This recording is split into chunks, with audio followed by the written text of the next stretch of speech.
bonjour, moi c'est Fanny Piquenet, je suis chargée de mission dans la ville, au syndicat Marne-Vive, chargée de mission dans la ville et également animatrice eau pluviale, comme mes quatre collègues qui sont présentes aujourd'hui et qui vont vous présenter les différents enjeux et les solutions liées à la gestion des eaux pluviales dans vos projets. Qui dit animatrice eau pluviale dit animation eau pluviale.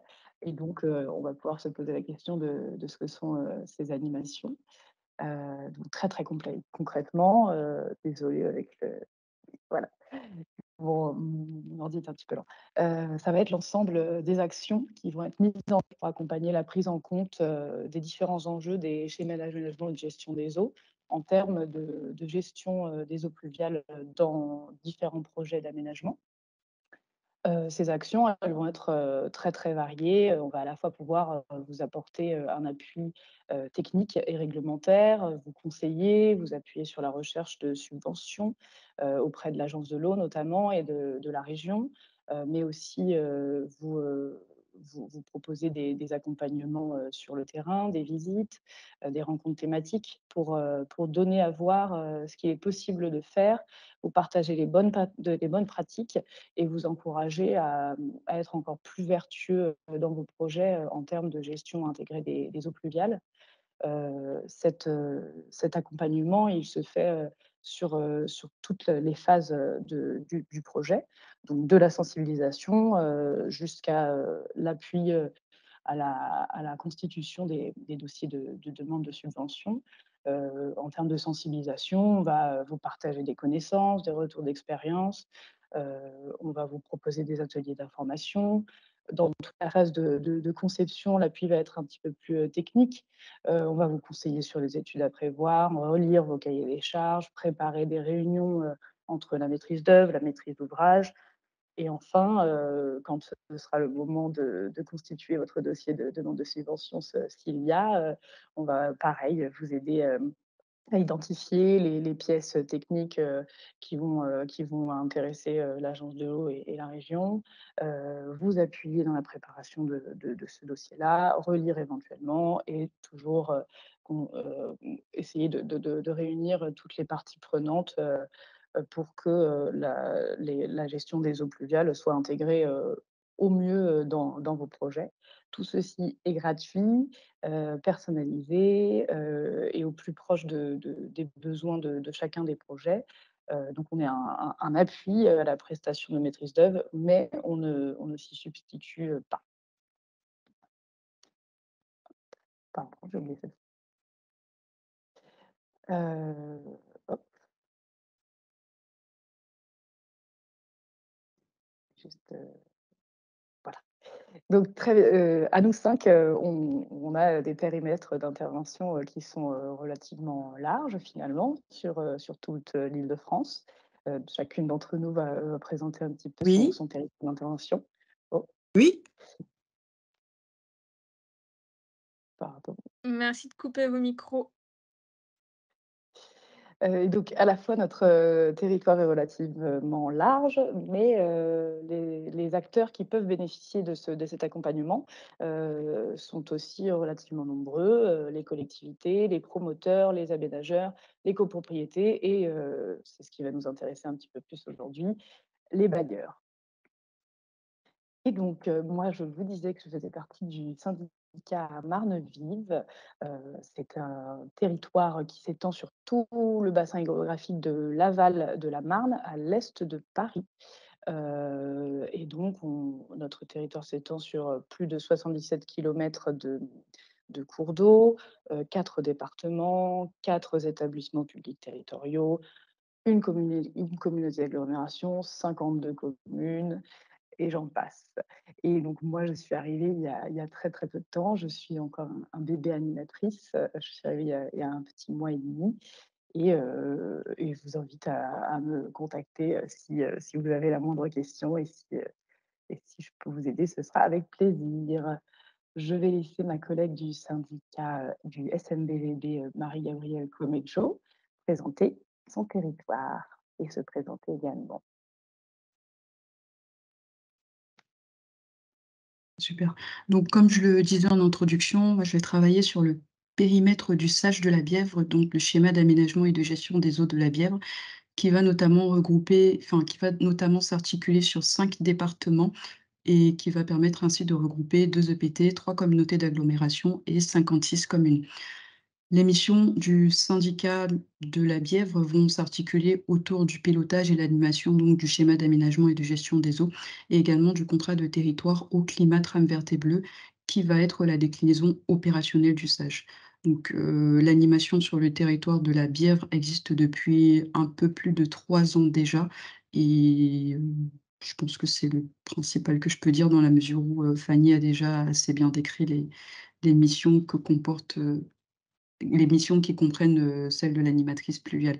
Me permets juste de préciser aussi que certains acronymes qui vont être utilisés ont été précisés dans le glossaire, j'ai oublié de le dire en introduction. Donc, si jamais à certains moments, lors de la relecture du webinaire, vous avez besoin hem, si jamais lors de la relecture du webi de la rediffusion du webinaire et de la relecture des supports de présentation, vous posez des questions, tout sera précisé. Voilà, je passe la parole à mes autres collègues.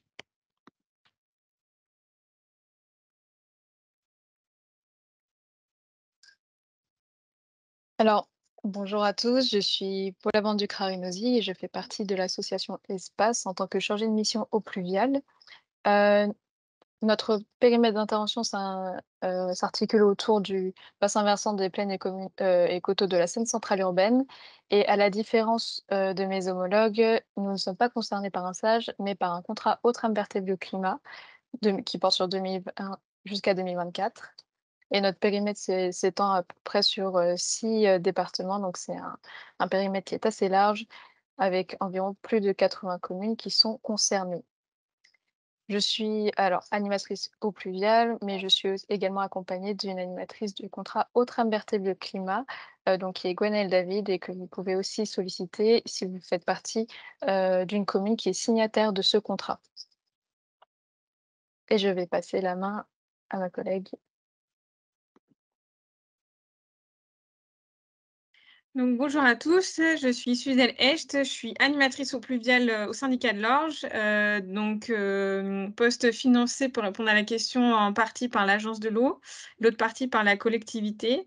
Donc ce syndicat, de rivière et d'assainissement, s'étend sur 65 communes, concerne 280 kilomètres de cours d'eau et mes missions notamment est de gérer l'animation spécifique sur, l'eau pluviale, mais dans le cadre d'un contrat, de territoire au climat, mais aussi, on fait partie du SAGE, Orge-Yvette et aussi du SAGE Nappe de Beauce. Pareil, si vos projets, sont dans l'une de ces communes, vous pouvez, faire appel à moi et donc je laisse la parole à ma voisine, Marine. Bonjour à tous, donc moi je suis Marine Verchier-Morella, animatrice pluviale au sein du CIAVI, donc syndicat de l'Yvette.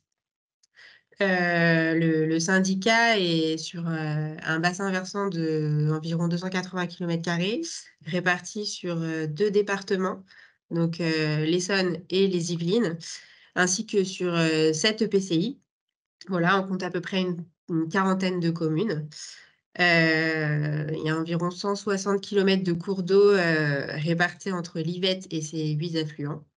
Voilà, donc moi, ma mission, comme mes collègues, c'est de vous accompagner, dans le cadre de l'émergence de vos projets et le territoire du syndicat est également sur le SAGE, donc Orge-Yvette, comme, Suzelle et bénéficie aussi d'un contrat de territoire eau et climat, donc 2019-2024. Donc voilà, donc n'hésitez pas à revenir vers moi si vous avez des projets et que vous nécessitez, un accompagnement sur, ceux-ci. Voilà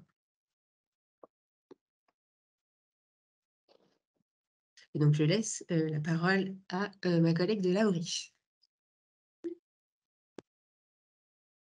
Bonjour à tous, Céline Auriol, je suis responsable du pôle performance patrimoniale et observation à la ORIF. Je travaille sur les sujets, qui concernent le développement et la transformation du patrimoine, des bailleurs sociaux en Île-de-France. Je travaille aussi sur les questions foncières, sur les questions de transition écologique, sur le patrimoine des bailleurs, franciliens. Moi, je voulais surtout remercier, le SMBVB de nous avoir proposé de participer à ce webinaire. On a pu le relayer à nos adhérents qui sont connectés aujourd'hui, c'est vraiment une bonne chose. Je remercie aussi Séquence et Logirep qui apportent leur témoignage, lors de ce webinaire et leur retour d'expérience. L'AORIF, pour rappeler vraiment extrêmement brièvement ce qu'est l'AORIF, parce que je pense que vraisemblablement, la plupart des personnes qui sont connectées connaissent l'association. Donc c'est une association francilienne, c'est l'Union sociale, pour l'habitat d'Île-de-France. On représente à peu près 110 adhérents qui sont les bailleurs sociaux franciliens. Il y a une équipe d'une vingtaine de personnes à l'AORIF qui travaillent, sur toutes les thématiques heu, qui sont présentes dans le quotidien des organismes de logement social, tout autant dans la gestion au quotidien que sur les questions de construction et de développement du patrimoine. Les thématiques sociales, territoriales, environnementales, patrimoniales, financières. On a 4 grandes missions. Une mission de représentation auprès des acteurs publics des politiques du logement, une mission de soutien professionnel auprès de nos adhérents, une mission de production d'études et d'analyse de données et une dernière mission, qui concerne, ce qu'on appelle l'interbailleur et la possibilité de monter des projets, partagés entre bailleurs sociaux. Heu, on a saisi, l'opportunité de s'associer à ce webinaire, parce que, les OLS, à la fois sont aménageurs et aussi propriétaire, de foncier. Donc bien sûr, la question de l'intégration des eaux pluviales, ça rentre dans les sujets que traitent les bailleurs, au quotidien, dans l'entretien, la gestion et le développement de leur patrimoine. Particulièrement sur les opérations de résidentialisation. On sait que, ces opérations, elles sont souvent l'occasion de revoir les aménagements, des pieds d'immeubles et du coup, à cette occasion d'intégrer dans les nouveaux aménagements, et une dimension, gestion des eaux pluviales. Ça peut passer par différents outils, à la fois de la renaturation, du débitumage, ou de l'intégration d'autres types de techniques. Voilà, donc c'est une bonne chose que ce webinaire ait lieu, et les échanges que vont générer, les présentations de retour d'expérience, je pense, seront riches. On a, tous à cœur de monter en compétences, sur ces thématiques, donc merci à nouveau d'organiser ce temps d'échange. Merci à vous également d'y prendre part. Je pense qu'on peut passer à la suite. Bonjour tout le monde. Bonjour. Fanny, on peut directement passer à la suite, ça a été dit, précédemment du coup. Très bien. Je redonne la parole à Cybèle alors. Oui. Alors, voilà, un petit focus sur, les enjeux de la gestion des eaux de pluie. Donc le contexte, on va rappeler un peu, des éléments historiques, très rapidement. On hérite en fait, d'une gestion, par une approche hygiéniste du 19e siècle, qui consistait à voilà, à évacuer le plus possible les effluents loin de la ville, ce qui a donné nos réseaux unitaires, dans un premier temps, voilà, qui mélangeaient les eaux usées et les eaux pluviales. Ensuite, dans les années 70, on a commencé à séparer ces réseaux eaux usées et ces réseaux eaux pluviales. Et en parallèle, l'urbanisation, grandissante a imperméabilisé nos sols. Et donc ça, plus, le gestion en tout ce qu'on peut dire tout tuyau, engendre plusieurs enjeux et plusieurs conséquences, notamment la saturation des réseaux. Donc, voilà, dès qu'il pleut beaucoup, voilà, les réseaux, sont chargés. Ça inonde nos rues, les villes, les maisons, nos bureaux. Ça pollue aussi la rivière et nos milieux aquatiques et ça aussi provoque des incisions de cours d'eau et donc des effondrements de berges à l'endroit où il y a du rejet, localisé d'eau pluviale. Donc pourquoi gérer les eaux de pluie à la source? Donc diapo suivante, s'il te plaît. Hem, Notamment pour réduire, les inondations comme je vous l'ai présenté, éviter la pollution, s'adapter au changement climatique, améliorer le cadre de vie parce que ça participe à notre environnement, à notre paysage. Ça favorise le développement de la biodiversité. Ça permet aussi de maîtriser les coûts d'investissement et de fonctionnement. C'est assez important ça pour les aménageurs et les bailleurs et donc suivre aussi, l'évolution réglementaire. Parce qu'il y a, des choses qui se mettent en place, pour gérer au plus près du point de chute de la goutte d'eau. Diapo suivante, s'il te plaît. Donc on arrive, sur, comment on passe d'une ville tout tuyau à une ville perméable, donc la ville, ce qu'on appelle entonnoir à une ville, éponge.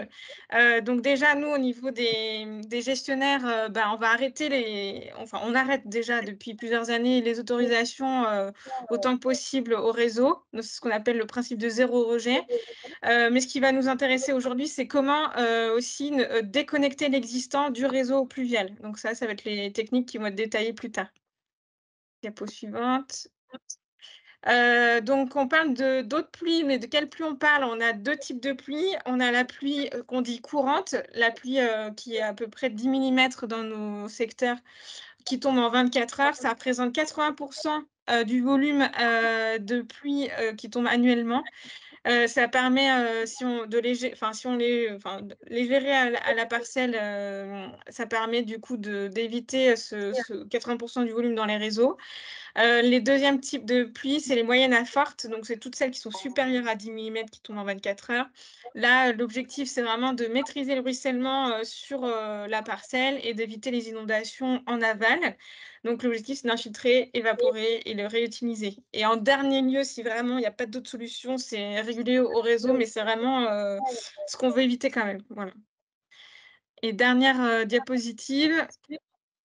Pour moi, donc un petit rappel du cadre réglementaire. Donc je ne vais pas vous faire un cours sur, tous les documents réglementaires qu'il y a, qui régissent, l'eau pluviale, mais plus concrètement pour vous, quand vous menez votre projet, vous devez vérifier plusieurs aspects réglementaires et pour l'eau pluviale, vous pouvez trouver les éléments dans, le PLUI, le PLU, donc dans différents articles, le zonage.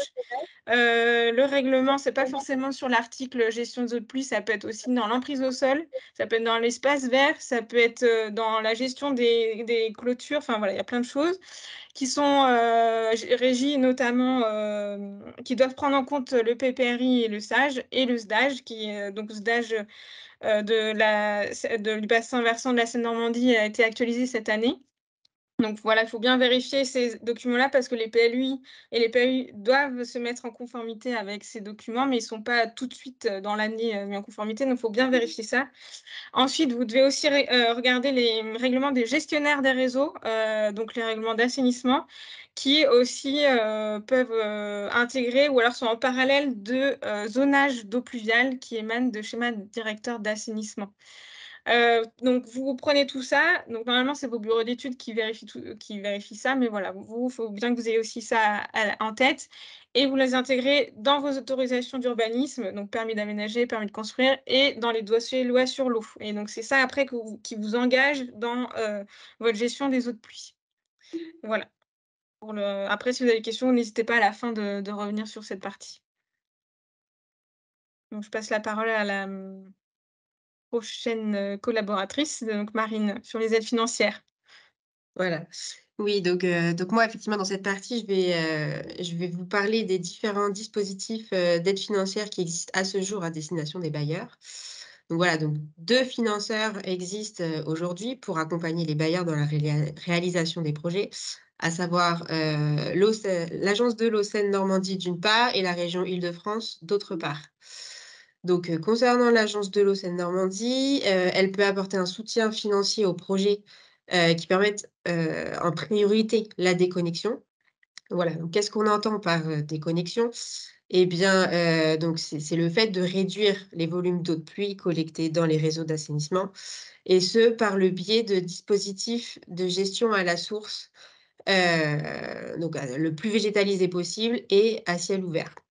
Ces orages doivent être dimensionnés pour gérer justement à minima les 10 premiers millimètres, donc les plus courantes dont on parlait Suzelle, précédemment. Donc concernant les collectivités et les bailleurs HLM, le taux d'aide qui s'applique est de 50 pour les études et 80 pour les travaux, tandis qu'il s'élève pour les autres acteurs, de 50 à 70 pour les études et de 40 à 60% pour les travaux. Voilà.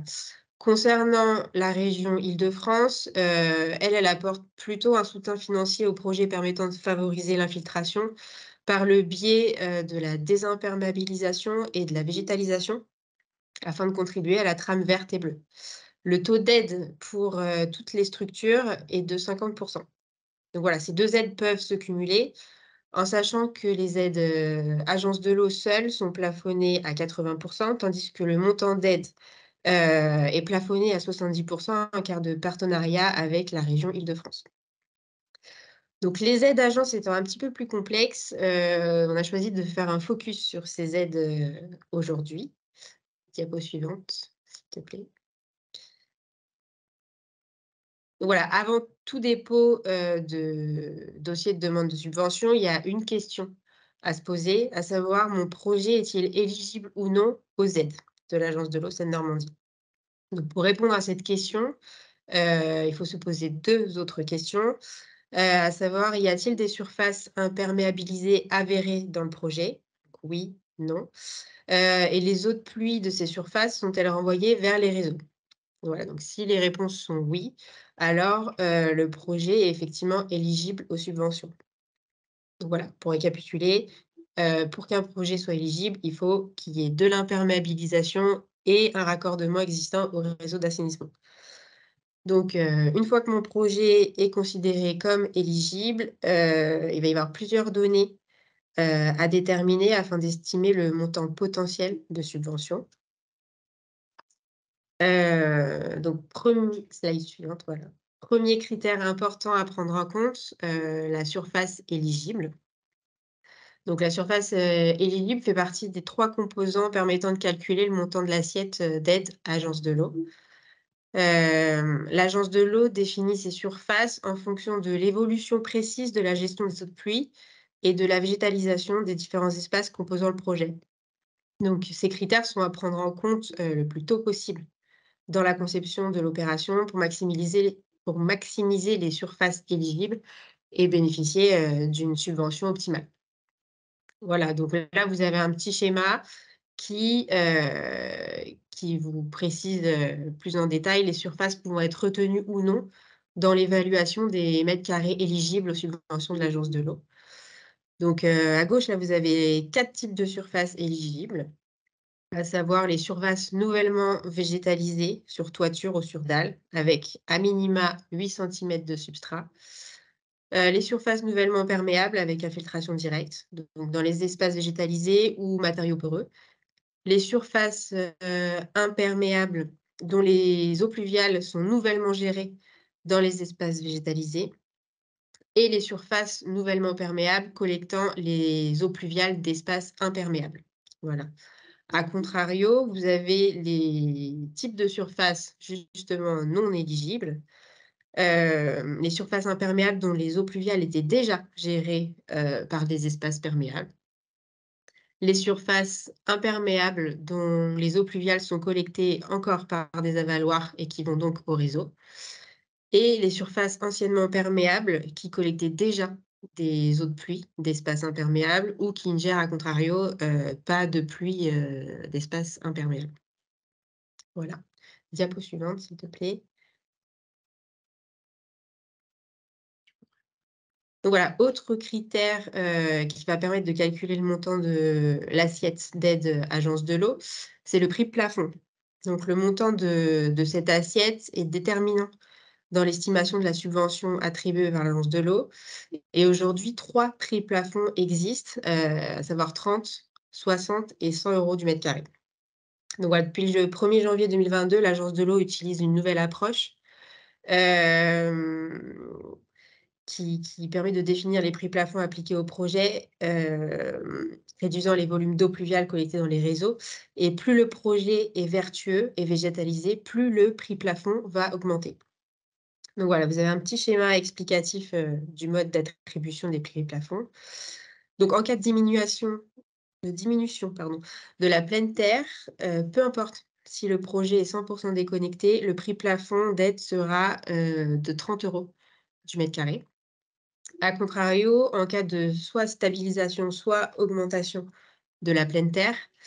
Le prix plafond défini sera à minima de 60 € du mètre carré et il passera à 100 € dans le cas où les pluies fortes sont gérées et où une végétalisation à plus de 30% des espaces anciennement imperméabilisés est réalisée.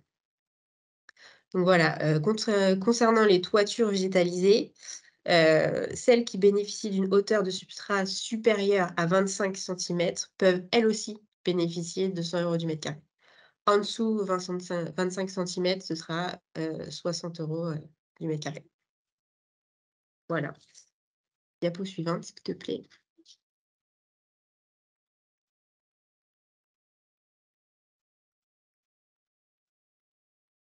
Non. Donc l'Agence de l'eau Seine-Normandie évalue les aides accordées aux projets éligibles à partir d'un calcul qui combine les 3 critères dont je vous ai parlé précédemment, à savoir la somme des surfaces éligibles du projet, le montant des coûts retenus en fonction du prix plafond appliqué et le taux d'aide correspondant au maître d'ouvrage. Donc voilà, suite à ce calcul, 2 cas peuvent se présenter. Soit le montant d'assiette est inférieur au montant réel, soit il est supérieur. Donc dans le cas numéro 1, là, vous êtes dans le cas où le coût réel éligible est inférieur au montant d'assiette d'aide et donc la subvention maximale de l'Agence de l'eau sera le coût réel éligible multiplié par le taux d'aide, donc voilà, de 0,4 à 0,8 en fonction de votre structure. Et dans le cas numéro 2, vous êtes dans le cas où, à contrario, le coût réel éligible est supérieur au montant d'assiette d'aide. Et donc là, la subvention maximale de l'Agence de l'eau sera le montant de l'assiette multiplié par le taux d'aide. Voilà, donc la subvention estimée, ça c'est quelque chose qu'il faut véritablement savoir, donc estimée par les animatrices n'est pas forcément ce qui sera perçu. Voilà, ça c'est uniquement la commission des aides qui sera en mesure de donner le montant définitif. Voilà, nous, on peut vous donner une estimation, mais en aucun cas le montant précis de l'aide que vous pourrez obtenir. Voilà. Dernière diapo. Et donc voilà, dans la dernière diapo, moi, je voulais revenir sur les éléments pris par l'Agence de l'eau dans leur subvention, en fait. Donc voilà, donc vous avez les 6 points ici, donc à savoir les études de conception qui permettent d'assurer la gestion à la source des eaux de pluie. Donc ça, voilà, ça va être pris en compte dans le financement Agence de l'eau. Les honoraires de maîtrise d'œuvre pour la conception des aménagements qui permettent la gestion des UP à la source. La démolition et le décroutage de dalles et autres revêtements imperméables. Le terrassement. Les matériaux et éléments qui structurent les ouvrages de gestion des eaux pluviales, ainsi que la végétalisation des espaces désimperméabilisés. Voilà. Je vous remercie pour votre attention et n'hésitez pas à poser vos questions en fin de présentation. Je laisse la parole à ma collègue.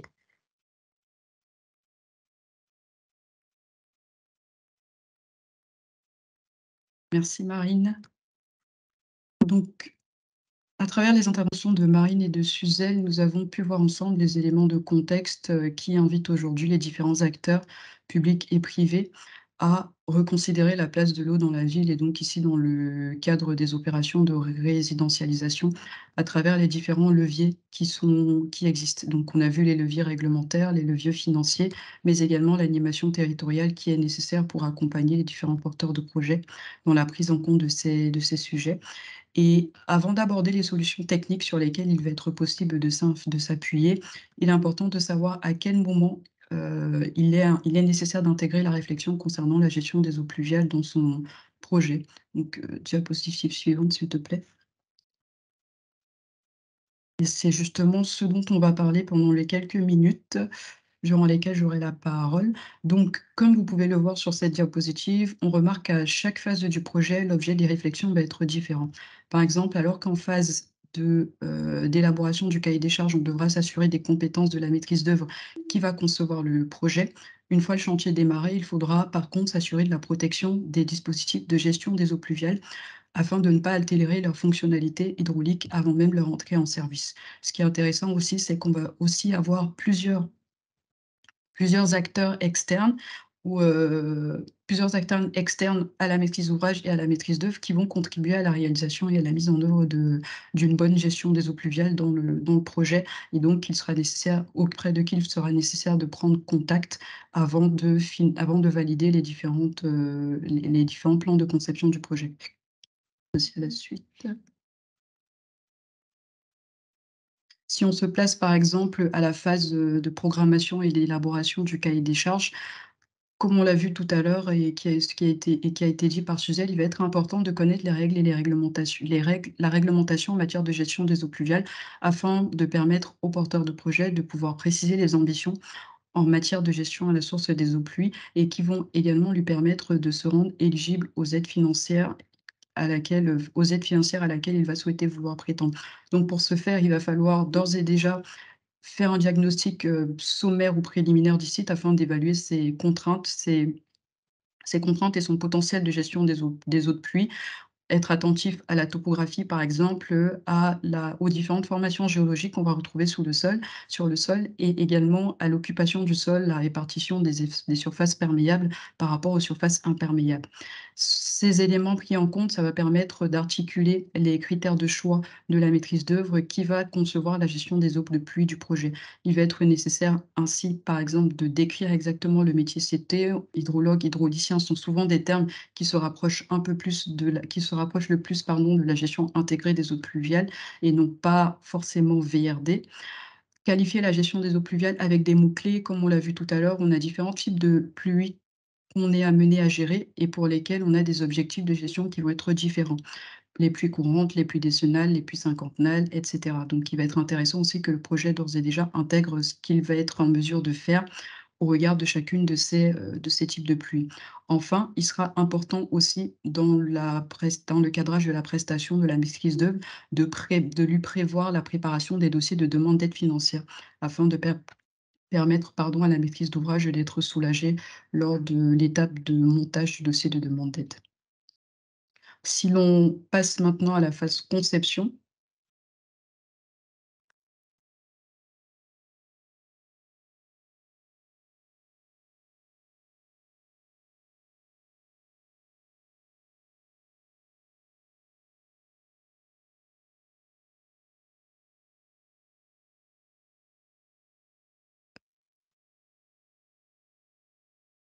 OK, super, merci. Donc en phase conception, il va être nécessaire d'organiser le projet. Organiser le projet, ça veut dire, comme je l'ai dit un peu tout à l'heure, identifier toutes les surfaces du projet qui vont pouvoir être utilisées pour pouvoir gérer les eaux de pluie.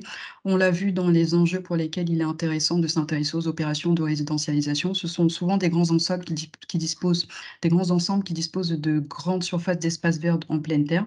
Donc si on a des espaces verts en pleine terre qui sont au point bas, il va être intéressant de pouvoir les utiliser pour pouvoir, créer des bassins à ciel ouvert ou alors des noues d'infiltration, par exemple. Si on a des descentes de gouttières en extérieur aussi, ça va permettre la déconnexion des eaux de toiture. Identifier les chemins d'écoulement de l'eau en cas de débordement, notamment pour des pluies moyennes à fortes et non pas pour des pluies courantes. Et enfin, et très important, découper le terrain en sous-bassin versant afin de ne pas se retrouver à devoir avoir une seule solution de gestion à la source des eaux pluviales qui va de fait nécessiter une plus grande emprise en termes de surface. Donc en phase conception aussi, c'est là qu'on va notamment aussi pouvoir constituer un dossier support de la gestion des eaux de pluie qui va être constitué de différentes pièces avec lesquelles vous êtes certainement déjà familier. Plan masse, du découpage en sous-bassin versant, plan masse avec des sens d'écoulement, des notes de calcul aussi pour préciser quelles sont les quantités d'eau pluie qui vont pouvoir être gérées et où est-ce qu'elles vont pouvoir être gérées. Et ce dossier de gestion des eaux pluviales qui est souvent communément appelé une notice hydraulique ou notice de gestion des eaux pluviales, va pouvoir servir de support pour élaborer le DCE de la maîtrise d'œuvre, répondre aux différentes procédures administratives, permis de construire, dossier loi sur l'eau et également être présenté dans le cadre de la demande d'aide financière auprès du partenaire financier qui aura été identifié. Et très important, il va être nécessaire avant d'arrêter tout choix de conception, de travailler de concert avec les différents acteurs. Donc ici, le gestionnaire d'assainissement, le syndicat ou l'association qui va être porteur d'une d'une structure d'animation et également l'Agence de l'eau Seine-Normandie afin de vérifier que les principes qui auront été retenus seront bien compatibles avec la politique, de financement qui existe.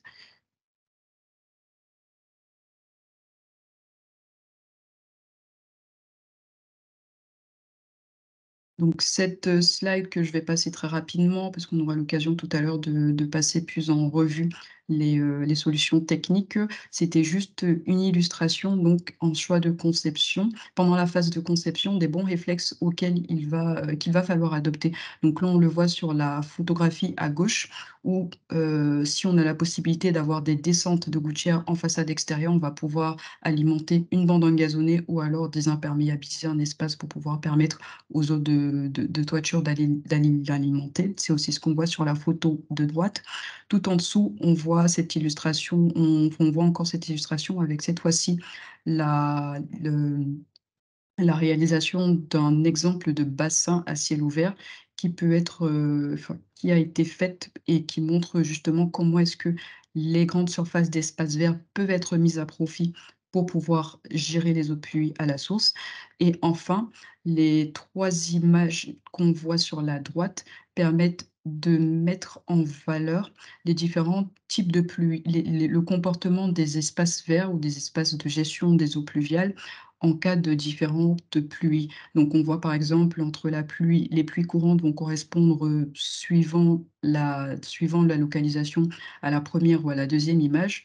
Parfois même, on n'a même pas d'eau parce que les eaux sont tout de suite infiltrées vu que, on l'a dit aussi tout à l'heure, il est nécessaire d'infiltrer les eaux de pluie en 24 heures. Et enfin, pour des pluies moyennes à fortes, on va pouvoir observer de l'eau qui va stagner avec toujours des temps de vidange qui vont être, préconisés par les différents acteurs de l'eau. On va aller de 48 à 72 heures suivant les niveaux de service qui vont être choisis. Donc il va être intéressant aussi, lorsqu'on va avoir des espaces verts qui vont être mis à profit pour gérer les eaux pluviales, de penser d'ores et déjà au fonctionnement et à la manière dont ils pourront ou pas être utilisés en cas de pluie de périodes de retour différentes.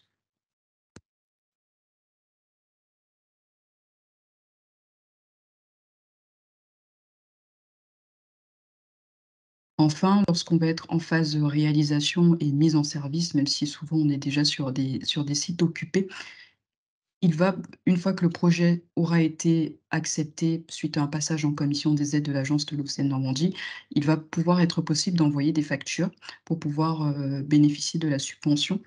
Pour pouvoir bénéficier de la subvention et donc, il va particulièrement falloir être vigilant lors de la rédaction du DCE sur le respect des côtes, notamment, et aussi sur la fourniture de plans de recollement et de nivellement par l'entreprise qui s'occupera de réaliser les travaux. Et également, il va falloir être attentif à la protection des différents aménagements paysagers afin de ne pas altérer leur fonctionnalité avant même qu'ils ne soient mis en service.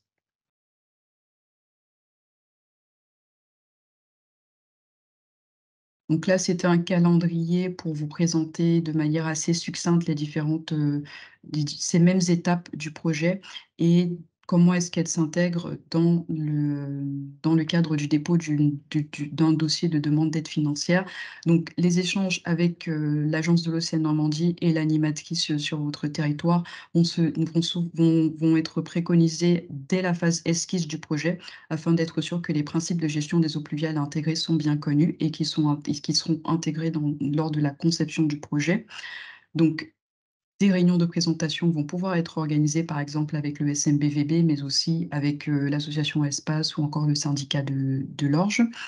Une fois le projet arrêté, donc en phase AVP Pro et la phase de négociation avec l'entreprise générale de travaux terminée, il va être possible de déposer le dossier sur la plateforme dématérialisée et Une fois le dossier déposé, vous allez pouvoir recevoir un accusé de réception de dossier complet qui, par la suite, va vous autoriser à démarrer les travaux du projet et comme on l'a à démarrer les travaux, oui, et comme on l'a vu précédemment, vous pourrez commencer à recevoir les factures une fois que vous aurez obtenu la réponse favorable du passage en commission des aides.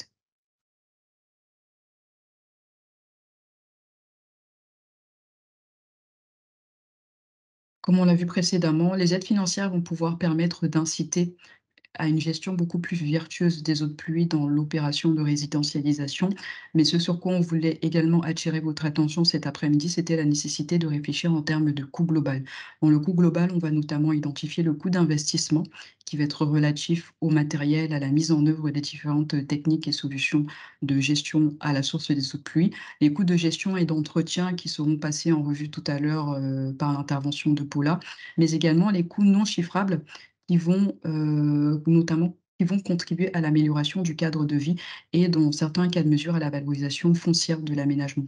Donc on va aussi de la résidence. Donc on va notamment retrouver parmi ces coûts non chiffrables le fait que la gestion à la source des eaux pluviales va favoriser le développement de la biodiversité, la création d'îlots de fraîcheur et également la montée en compétence de la maîtrise d'ouvrage dans le dialogue avec la maîtrise d'œuvre et tout simplement aussi sur ces thématiques de gestion à la source, de gestion des eaux pluviales qui sont de plus en plus, à l'ordre du jour. Merci pour votre attention. Merci Marie-Gabrielle. Du coup, je vais prendre la main et aborder plus en détail les opportunités de gestion des eaux de pluie dans les projets dans les projets de résidentialisation. Donc, nous allons aborder les différentes solutions qui peuvent être réplicables dans vos opérations. Donc, comme vous pouvez le voir sur la première illustration, il existe une panoplie de solutions qui existent pour gérer les eaux de pluie allant du bâtiment aux espaces extérieurs, solutions que nous allons aborder plus en détail par la suite. Et ces différentes solutions permettent de répondre aux grands principes de gestion à la source des eaux pluviales, qui sont, pour le premier, de reposer sur le fait que l'eau de pluie n'est pas polluée initialement, elle le devient en ruisselant, d'où la nécessité d'infiltrer l'eau de pluie au plus près de son point de chute, en désimperméabilisant les espaces qui le sont. Le deuxième principe est de ralentir les écoulements, de favoriser l'infiltration et l'évapotranspiration et de retenir temporairement les eaux de pluie. Le troisième est celui qui consiste à privilégier la multifonctionnalité des ouvrages et de combiner les solutions. En effet, les ouvrages de gestion des eaux de pluie ne sont plus cantonnés à une seule fonction hydraulique, mais peuvent être conçus comme support de divers usages. Et il est aussi question de s'appuyer sur les espaces verts existants ou créés à l'occasion de vos opérations. Et enfin, le plus important, le principe de gestion à ciel ouvert des eaux de pluie avec un parcours de l'eau visible en privilégiant une gestion diffuse.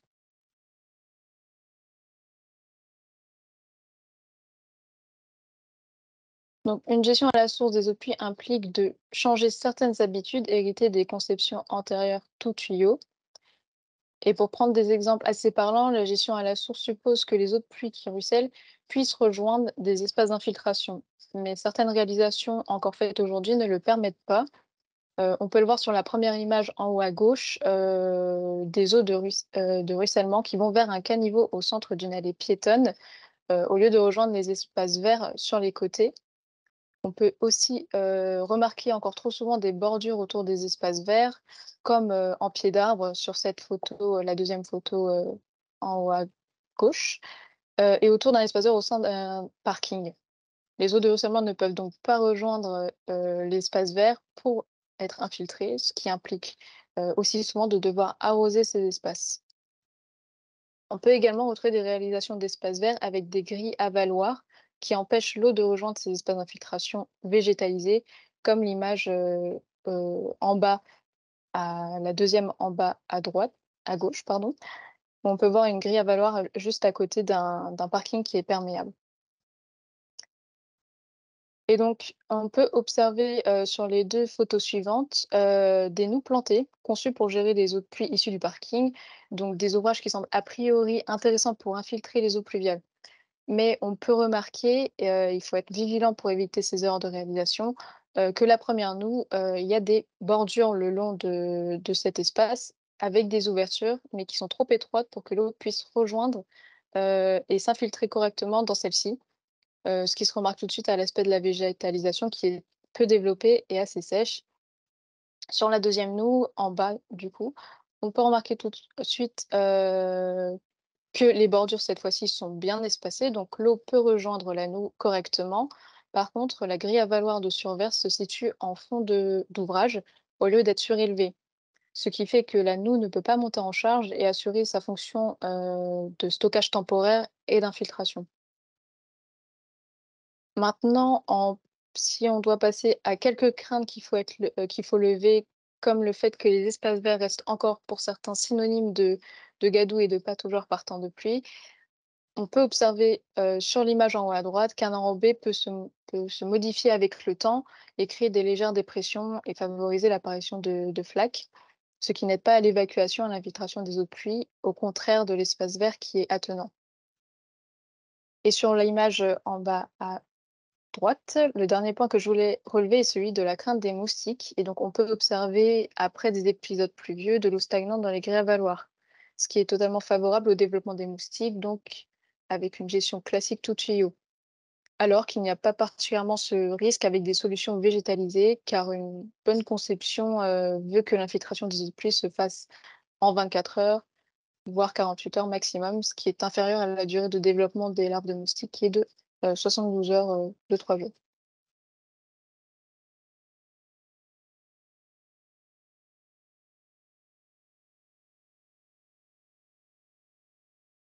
Alors maintenant, nous allons nous intéresser plus en détail aux solutions de déconnexion et d'infiltration des eaux de pluie sur le bâti. Alors tout d'abord, végétaliser les toitures représente une bonne solution de gestion des eaux pluviales à condition de mettre en place un substrat de 8 cm minimum pour une gestion des pluies courantes à minima et être éligible aux aides de l'Agence de l'eau Seine-Normandie et de 15 cm minimum pour le dispositif îlot de fraîcheur du Conseil régional d'Île-de-France. Donc, il existe différents types de toitures, donc les toitures extensives, comme sur la première photo en haut à droite, les semi-intensives et intensives. La dernière catégorie étant celle avec une hauteur de substrat la plus importante et une végétalisation plus dense. Donc, lors de la conception du dispositif, si l'importance de votre bâti le permet, il est intéressant de rechercher la maximisation de la hauteur du substrat, et ce pour plusieurs raisons. Donc, tout d'abord, pour une meilleure capacité de rétention et une plus grande déconnexion des eaux de pluie du réseau d'assainissement, pour favoriser une biodiversité qui est plus intéressante et plus diversifiée, et ainsi davantage de services écosystémiques rendus. Tu peux revenir à la slide d'avant, s'il te plaît, Fanny. Merci. Mais aussi pour une plus grande isolation acoustique et thermique du bâti grâce à la toiture végétalisée. Et dans le cas d'une toiture végétalisée, il est aussi à privilégier le renvoi de la surverse dans les espaces verts de pleine terre, à proximité ou en pied de bâtiment afin d'être infiltré pour une plus grande déconnexion des eaux pluviales. Et si l'importance du bâti ne le permet pas, l'installation d'un système de toiture végétalisée, la déconnexion totale des eaux de pluie tombées sur les toitures et terrasses est quand même possible en les renvoyant vers des espaces verts existants ou créés, comme l'avait dit Marie-Gabrielle dans sa présentation, à condition que ces espaces végétalisés de pleine terre soient suffisamment dimensionnés pour prendre en compte le recueil et l'infiltration des eaux issues des toitures, ce qui se calcule par rapport au bassin versant considéré. Et à condition également que l'acheminement des eaux de pluie se fasse à ciel ouvert et de façon gravitaire, donc en privilégiant l'acheminement par une descente en façade, et que le bâti soit surélevé par rapport aux espaces végétalisés pour éviter l'accumulation des eaux en pied de bâti.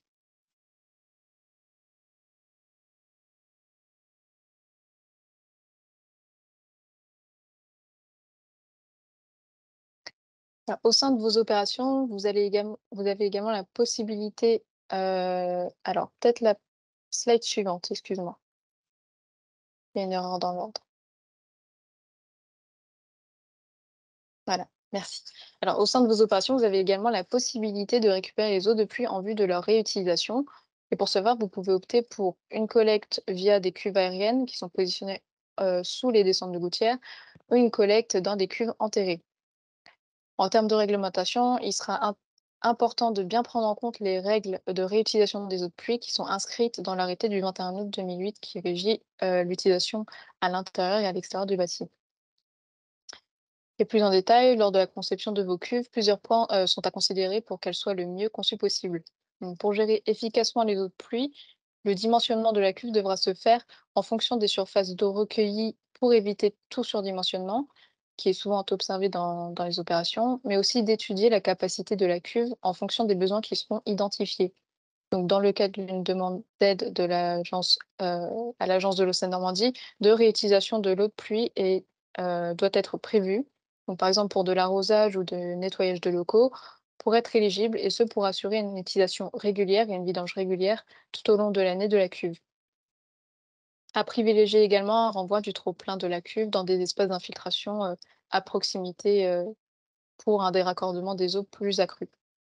Donc il s'agit d'une solution qui est complémentaire pour récolter les eaux de pluie à moyenne, mais il est à noter qu'elle apporte moins de bénéfices que des solutions à ciel ouvert et végétalisées. Du coup, Fanny, comme il y avait une inversion, si tu peux passer à celle d'avant. Merci. Alors jusqu'ici, je vous avais parlé des possibilités de gestion des eaux de pluie au niveau du bâti. Nous allons maintenant nous intéresser aux espaces extérieurs, mais pour cela, il est essentiel d'aborder avant quelles sont les solutions d'acheminement des eaux de pluie vers ces espaces. Donc plusieurs possibilités s'offrent à vous pour assurer le transport des eaux pluviales d'un dispositif à un autre sur un principe de gestion à ciel ouvert et gravitaire. Donc les solutions sont diverses. Donc, comme il a été déjà mentionné, ça va être de déconnecter les eaux de toiture en pied de bâtiment. Mais il est également possible d'alimenter les dispositifs d'infiltration grâce à des caniveaux et des canaux à ciel ouvert végétalisés. Donc, comme vous pouvez le voir sur la première illustration. Mais également, les systèmes de caniveaux gris et caniveaux fentes sont des dispositifs tolérés dans le cadre d'une demande d'aide agence Seine-Normandie. Vous pouvez également alimenter vos ouvrages dédiés à la gestion des eaux pluviales grâce à des noues. Ce sont des ouvrages multifonctionnels qui peuvent aussi bien assurer le transport que l'infiltration. De même que des fossés végétalisés, mais ceux-ci seront moins faciles d'entretien du fait de leur profondeur. Donc c'est bien à noter. Et pour ralentir les écoulements en cas de pente forte au sein de votre projet, pour ces dernières solutions, vous avez la possibilité de mettre en place des redans.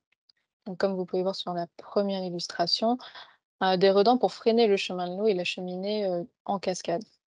Donc, ces différentes solutions de transport représentent plusieurs intérêts, donc de rendre l'eau visible, ce qui permet de faciliter la gestion et l'entretien des ouvrages. Étant en surface, l'observation des dysfonctionnements est plus facile, ce qui permet d'intervenir plus rapidement pour les remettre en état. Ce sont également des ouvrages qui sont globalement moins coûteux que des canalisations enterrées, surtout en termes d'entretien. Cela participe également à créer des îlots de fraîcheur grâce à l'évaporation de l'eau, mais aussi de sensibiliser tous les acteurs et riverains à la place de l'eau en ville.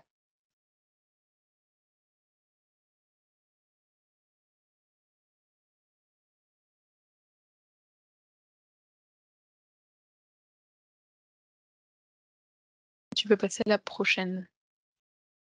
Merci. Donc, une fois l'eau de pluie issue des toitures acheminées, celles-ci peuvent rejoindre différents types d'espaces au sein de vos opérations. On va tout d'abord s'intéresser aux espaces extérieurs dits paysagers. Et donc, pour gérer les eaux de pluie au sein de ces surfaces, plusieurs solutions sont possibles. Donc, l'aménagement d'espaces verts en creux qui vont être séparés des allées sans bordure ou par des bordures discontinues pour permettre à l'eau de rejoindre ces espaces. Et donc, ces espaces verts en creux, ils peuvent prendre différentes formes. Donc, des jardins de pluie, des espaces verts décaissés et végétalisés, comme à l'image de l'écoquartier Hoche sur la deuxième photo. Donc, le choix de ce type d'ouvrage est particulièrement intéressant car ils peuvent être multifonctionnels et donc être lieu de promenade, de détente ou accueillir des activités de loisirs ou sportives, en plus d'être un atout paysager et environnemental. Donc, l'aménagement d'espaces, vous pouvez également mettre en place des aménagements d'espaces verts temporairement en eau, comme à l'image du jardin de pluie de la ville de Fourqueux, qui est également une bonne solution à privilégier. Donc, ce type d'aménagement permet une gestion des pluies plus forte et le développement d'une biodiversité humide. Et pour les aires de jeu, il est préférable de opter pour l'installation d'un revêtement en copeaux de bois qui est plus perméable.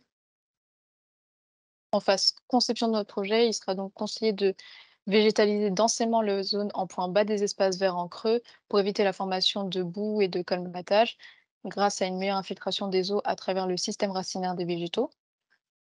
Vous pouvez avoir aussi recours à des massifs stockants, infiltrants, à condition qu'ils soient sous un revêtement perméable, si vous avez l'impossibilité de stocker les eaux en surface. Et surtout, de concevoir vos projets, et vos ouvrages en fonction des différents niveaux de pluie, comme le disait Marie-Gabrielle juste avant, en restreignant le temps d'utilisation uniquement pendant les très fortes pluies, les très forts épisodes pluvieux où généralement peu de personnes utilisent, ces lieux.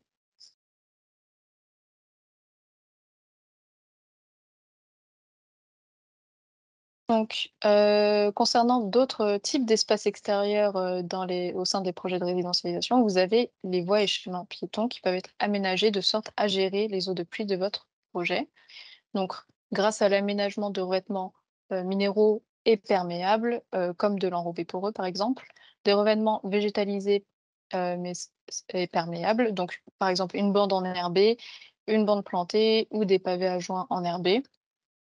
Il est aussi possible de panter ces chemins pour que vous souhaitez conserver en revêtement imperméable vers des espaces végétalisés pour infiltration, situés sur les côtés comme illustré, sur l'image du bas. Donc encore une fois, l'écoquartier Hoche. Il s'agit de la meilleure option, est de favoriser l'écoulement en surface vers des espaces perméables les plus proches en découpant le projet en sous-bassins versants en lien avec la topographie.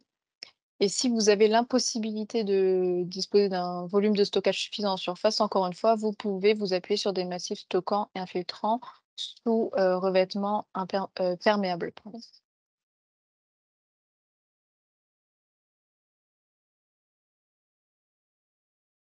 Cette fois-ci, concernant les espaces de parking et de stationnement, plusieurs options sont envisageables aussi. De la même manière que les chemins piétons, vous pouvez opter pour des revêtements minéraux et perméables, donc des dalles en joint ingravillonné par exemple, des revêtements perméables et végétalisés, donc des dalles alvéolées engazonnées comme il avait été dit dans le chat précédemment, ou des dalles à joints enherbés pour des 2 roues.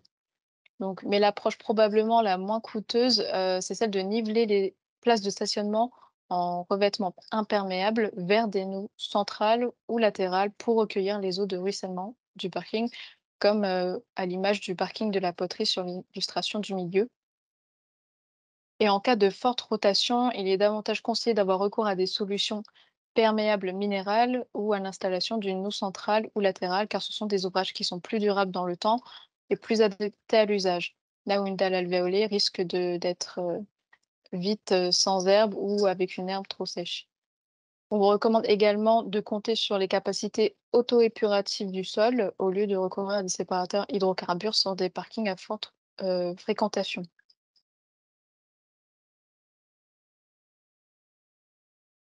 Et donc sur cette slide, vous retrouverez les principaux éléments d'entretien pour chaque ouvrage qui ont préconisé dans cette partie.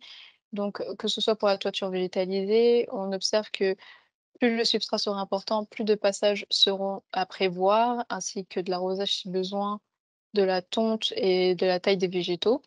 Donc, car c'est un espace qui se rapproche le plus d'un jardin. Pour une toiture extensive, moins de passages seront à prévoir, 2 passages minimum pour vérifier le bon état et pour prévoir un désherbage manuel ou rapporter des compléments de semis et de plantation en cas de végétation morte. Concernant la cuve de récupération, au moins 1 fois par an, un passage devrait être prévu pour s'assurer du bon fonctionnement de la pompe, mais aussi pour un nettoyage de la cuve. Pour des dalles et des pavés, un balayage régulier sera à prévoir pour évacuer les déchets, notamment les matières organiques, et pour les revêtements enherbés plus précisément, éventuellement prévoir du désherbage et une tonte éventuelle. Plus précisément sur les espaces verts, si on regarde au niveau des jardins de pluie et des espaces, verts en creux, ils sont à entretenir comme des espaces verts plantés. À la différence que pour un jardin de pluie, il faudra aussi prévoir un contrôle, périodique des trop-pleins et des débits de fuite. Pour les espaces verts en creux, donc par exemple pour une noue, peu d'interventions sont à prévoir pour une noue plantée. En prévoyant une fauche tardive. Pour une noue, qui ne serait pas plantée, plus d'interventions sont à prévoir selon l'ambition, selon la volonté esthétique aussi du projet. Donc, en prévoyant, 10 à 15 interventions par an en général. En prévoyant également un ramassage de détritus éventuels et de l'arrosage en cas de sécheresse. Pour la rompée poreux, du désherbage est à prévoir, du balayage, mais surtout une décolmateuse en cas de colmatage uniquement problématique, environ tous les 10 ans. Et pour les copeaux de bois, du garnissage et du ratissage une fois par an, ainsi que du désherbage. Et je vous remercie pour votre attention. Et on va pouvoir passer à un temps d'échange. Donc, il y a eu beaucoup de questions qui ont été posées dans le chat. C'est l'occasion aussi pour vous de lever la main si vous en avez et si vous voulez prendre la parole. Bonjour tout le monde, bonjour Madame Hecht, donc Delphine Suissène, Bonjour. CDC Habitat. Je me demandais s'il était nécessaire en toutes circonstances de faire des études de sol pour, voilà, pour en fait pouvoir prétendre à un soutien financier de l'Agence de l'eau. Est-ce que je réponds ou c'est bon pour vous? Du coup, effectivement, en fait, déjà pour, l'étude, faite par un hydrologue, ça sera indispensable, en fait, pour, placer les endroits parce que dans l'étude de sol, on aura plusieurs choses à voir et notamment la perméabilité du sol et la perméabilité du sol, vous allez la mesurer à plusieurs points, selon la taille de votre projet et c'est là où ça va vous indiquer où est-ce que vous pouvez, gérer au mieux vos eaux pluviales? Et effectivement, c'est une pièce que l'agence de l'eau aime bien avoir. Après, ce qui sera le plus important, ça sera, enfin, c'est quelque chose qu'ils vont regarder et voilà, c'est quand même important de l'avoir fait et surtout important pour la conception. Voilà, si quelqu'un d'autre veut rajouter quelque chose? Compléter peut-être ce que tu as dit, Ouais, Suzanne, moi je dirais vas-y. que j'identifierais pas uniquement la nécessité de réaliser l'étude pour pouvoir répondre aux exigences de l'agence de l'eau, mais aussi globalement pour avoir une meilleure connaissance des capacités d'infiltration du sol. Parce Mmh, qu'on peut faire on peut faire des estimations à la louche, mais si on ne sait pas quelles sont les réelles capacités d'infiltration, on risque de se retrouver un peu embêté c'est lorsque ça, pour pas avoir l'ouvrage de se surprise après, ouais. Mmh. c'est ça, il y a une question de ne pas avoir de surprise et souvent aussi, bon, les essais d'infiltration ne disent pas toujours comment est-ce que l'ouvrage va se comporter sur le long terme. Donc parfois aussi, on se rend compte qu'on a des mauvaises perméabilités, mais durant la vie de l'ouvrage, de l'aménagement, le sol arrive quand même à assez bien infiltrer les eaux pluviales. Donc ça permet quand même aussi, à la fois déjà de savoir sur quelle base on part et donc quels vont être les principes qu'on va appliquer. Est-ce qu'on va jouer sur la profondeur? Est-ce qu'on va jouer sur la surface? Est-ce qu'on va rajouter un complexe drainant en dessous? Ou, et aussi tout simplement enfin voilà, donc globalement c'est plutôt ça et moi je dirais que c'est même, c'est plutôt primordial de faire des essais de perméabilité en fonction bien sûr de la taille du projet, mais là on parle d'opérations qui sont sur des surfaces relativement grandes et voilà. Donc je sais qu'il y a plusieurs autres personnes un peu plus, enfin d'autres personnes sachantes sur le sujet, donc n'hésitez pas, je pense notamment à toi Alexandre Nézet, s'il y a des choses que tu veux compléter par rapport à ça ou toi Sébastien Derieux, vous pouvez aussi nous aider à répondre aux questions. Oui, effectivement, moi j'ai tendance à dire que les essais, d'infiltrabilité, de perméabilité, c'est bien quand vous voulez faire des puits d'infiltration, des tranchées d'infiltration, des bassins d'infiltration. Dès lors qu'un sol est végétalisé, il devient très, très poreux et souvent on a un facteur 10 puissance 4 entre la perméabilité mesurée par l'essai Porcher ou l'essai Matthieu, hein. D'ailleurs, plutôt privilégier les essais Matthieu si vous voulez absolument faire des essais de perméabilité. Et donc entre, ce qui est mesuré par ces essais et ce qui après est réalisé, constaté sur, certaines, enfin là où on a pu constater lors de fortes pluies, que ça s'infiltrait beaucoup plus vite que ça arrivait, l'eau s'infiltrait souvent, plus vite que ça arrivait. On estime à un facteur 10 puissance 3 voire 10 puissance 4 entre l'infiltration réelle d'un jardin de pluie et l'infiltration, mesurée par les essais Matthieu parce que ou Porcher, parce que dans ces essais, il est bien écrit noir sur blanc, dans la norme qui les gère, que, il faut que le sol ne soit pas végétalisé. Or, le complexe radiculaire va donner une perméabilité, bien supérieure à ce que peuvent mesurer ces essais et c'est le cas aussi dans des dans des argiles même complètement supposées imperméables. Une fois que la plante est à maturité, alors ça oblige un peu, à attendre que les plantes soient à maturité et puis prendre aussi, si possible, des plantes qui ont des racines assez profondes, hein. Il y a même des plantes, à faible développement qui peuvent avoir des racines assez profondes, très profondes, qui font, je sais pas, 20 centimètres de hauteur, mais qui font 2 mètres de racines. Oui, là effectivement, bah, ça va casser même une argile complètement, imperméable. Merci et peut-être pour, te présenter rapidement, puisque c'est vrai que je t'ai introduit sans forcément dire qui tu étais. Bah, je suis Alexandre Nézet, donc je suis ingénieur, à la ville de Paris, hein. J'ai inventé le plan Paris Pluie, dès 2007, hein, qui a été voté en 2018. Donc je me suis vraiment spécialisé dans la gestion durable des eaux pluviales et aujourd'hui, je suis à disposition, du territoire Grand Orly-Seine-Bièvre, pour, le plan baignade et éventuellement pour les aider, sur les problématiques de, gestion des eaux pluviales, hein, gestion durable des eaux pluviales. Super, merci beaucoup. Peut-être pour les prochaines questions, on vous propose s'il y en a d'autres qui viennent à la suite de celle-là, on vous propose de les prendre à la toute fin, puisqu'on a pris un peu de retard sur le démarrage du webinaire, donc on finira aussi avec une dizaine, quinzaine de minutes de retard, en espérant que vous pourrez tenir jusque-là. Et là, on vous propose de passer tout de suite à la série de retours d'expérience, afin de vous permettre aussi d'illustrer de manière beaucoup plus concrète tout ce qu'on a vu dans le cadre de projets portés par Logirep et Séquence. Bonjour. Frédéric Blaise, je suis architecte et je remplace le maître d'ouvrage. En fait, je remplace le Logirep sur la présentation parce que voilà, il y a eu un empêchement qui fait qu'elle ne peut pas être présente. Voilà, je connais assez bien l'opération, donc je vais pouvoir vous en parler un petit peu. Et je suis accompagné donc du bureau d'études Géranium, qui a la compétence bureau d'études environnementales et qui est représentée par Sarah Tartarin, Bonjour. voilà, qui est là. Alors du coup, je vous propose de passer à la première slide, sans forcément la présenter parce que je la connais pas, mais ça parle de la stratégie un petit peu générale de Logirep sur les questions d'économie circulaire et d'environnement. Du coup, je vous propose de passer directement à l'autre, qui présente plus le contexte de l'opération. Donc, nous, on a commencé à travailler sur cette opération-là en 2022,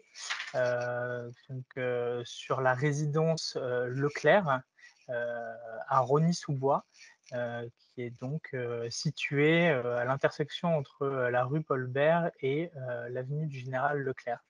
Donc, c'est un bâtiment en HBM. Donc, qui a commencé à être construit dans les années 40 et fini dans les années 50, qui compte 172 logements, plutôt de toute petite superficie, et qui est organisé un petit peu en peigne autour de 4 courettes, et donc de cette rue qui au départ était une cour et qui a finalement été prolongée dans les années 70 pour récupérer la rue qui était parallèle à la rue du Général Leclerc, qui s'appelle la rue Jean Moulin. Voilà, donc le programme initial était une simple résidentialisation avec une remise en état des espaces extérieurs. Peut-être qu'on peut passer sur la slide suivante. Je crois qu'on a des illustrations un petit peu du contexte tel qu'il est aujourd'hui.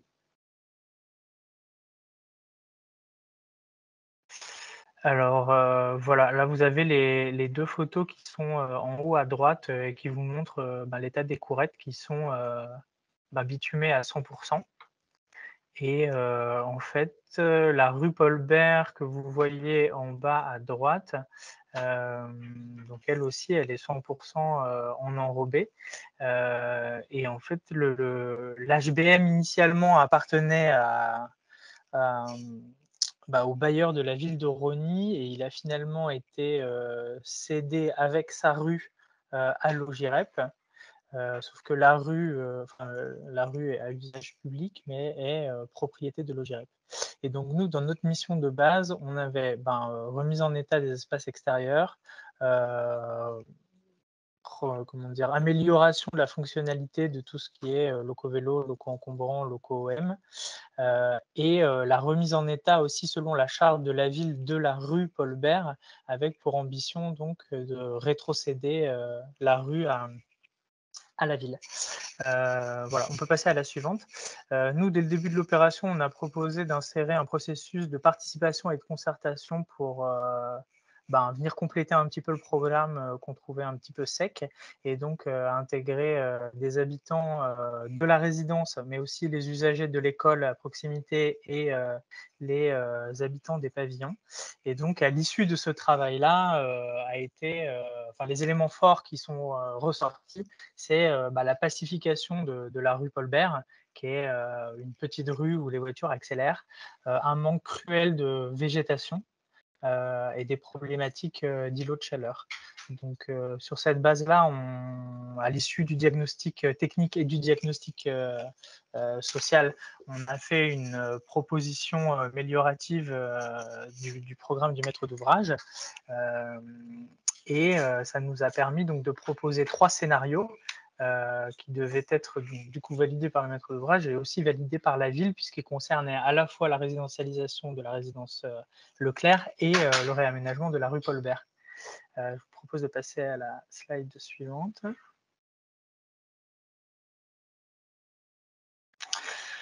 Alors voilà le plan du projet tel qu'il est aujourd'hui. Donc ce plan est un hybride de 3 scénarios, je crois que c'est la slide d'après. En fait, on avait proposé, je vous propose d'aller jusqu'à la slide d'après où il y a les 3 pictogrammes orange, vert et bleu. C'est encore après, je crois. Il doit y avoir un mélange de slides.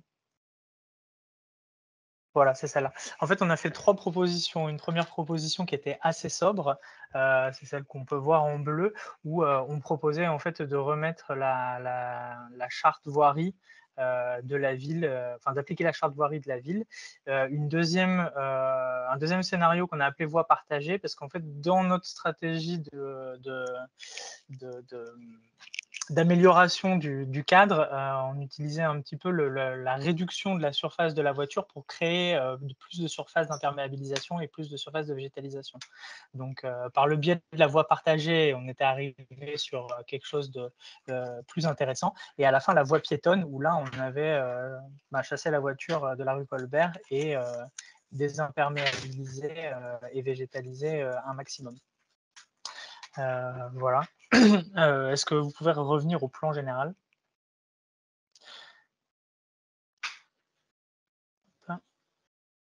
Voilà, donc aujourd'hui, sur les 4 courettes, on est désimperméabilisé à quasi 100%, en utilisant en revêtement de sol un pavé drainant. Et sur ces quasi 100% de désimperméabilisation, on a un peu moins de 40% de végétalisation. Voilà, donc la végétalisation, c'est à la fois des fosses et des parterres, et sur des bâtiments qui sont à rez-de-chaussée en fond de cour, on a fait de la végétalisation des toitures. J'ai pas de curseur, mais alors, au milieu du plan, vous voyez un carré vert.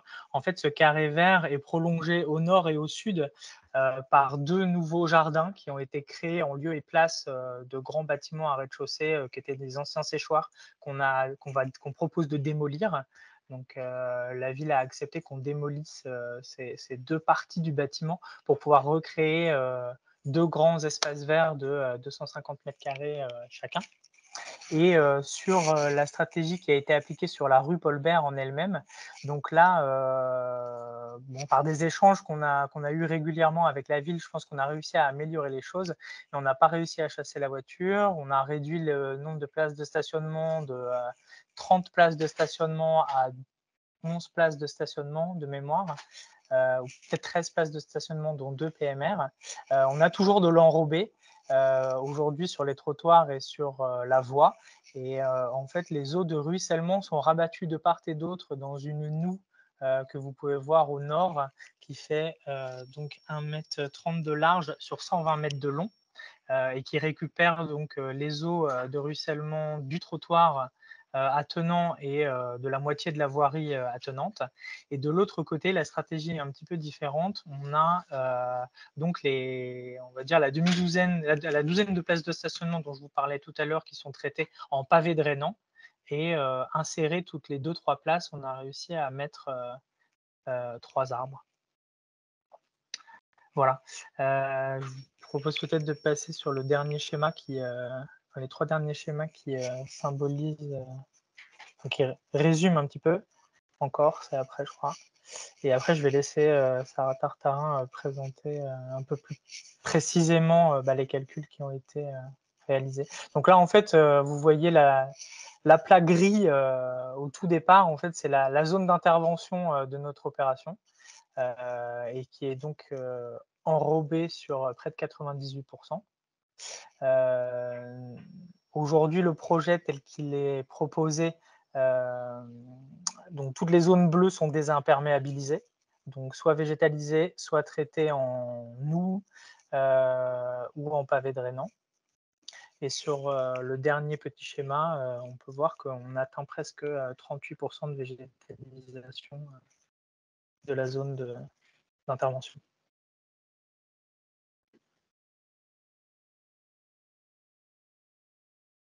Sarah, je te propose de poursuivre. Oui, merci. Donc, peut-être ce qu'il faut voir aujourd'hui, c'est que donc on essaye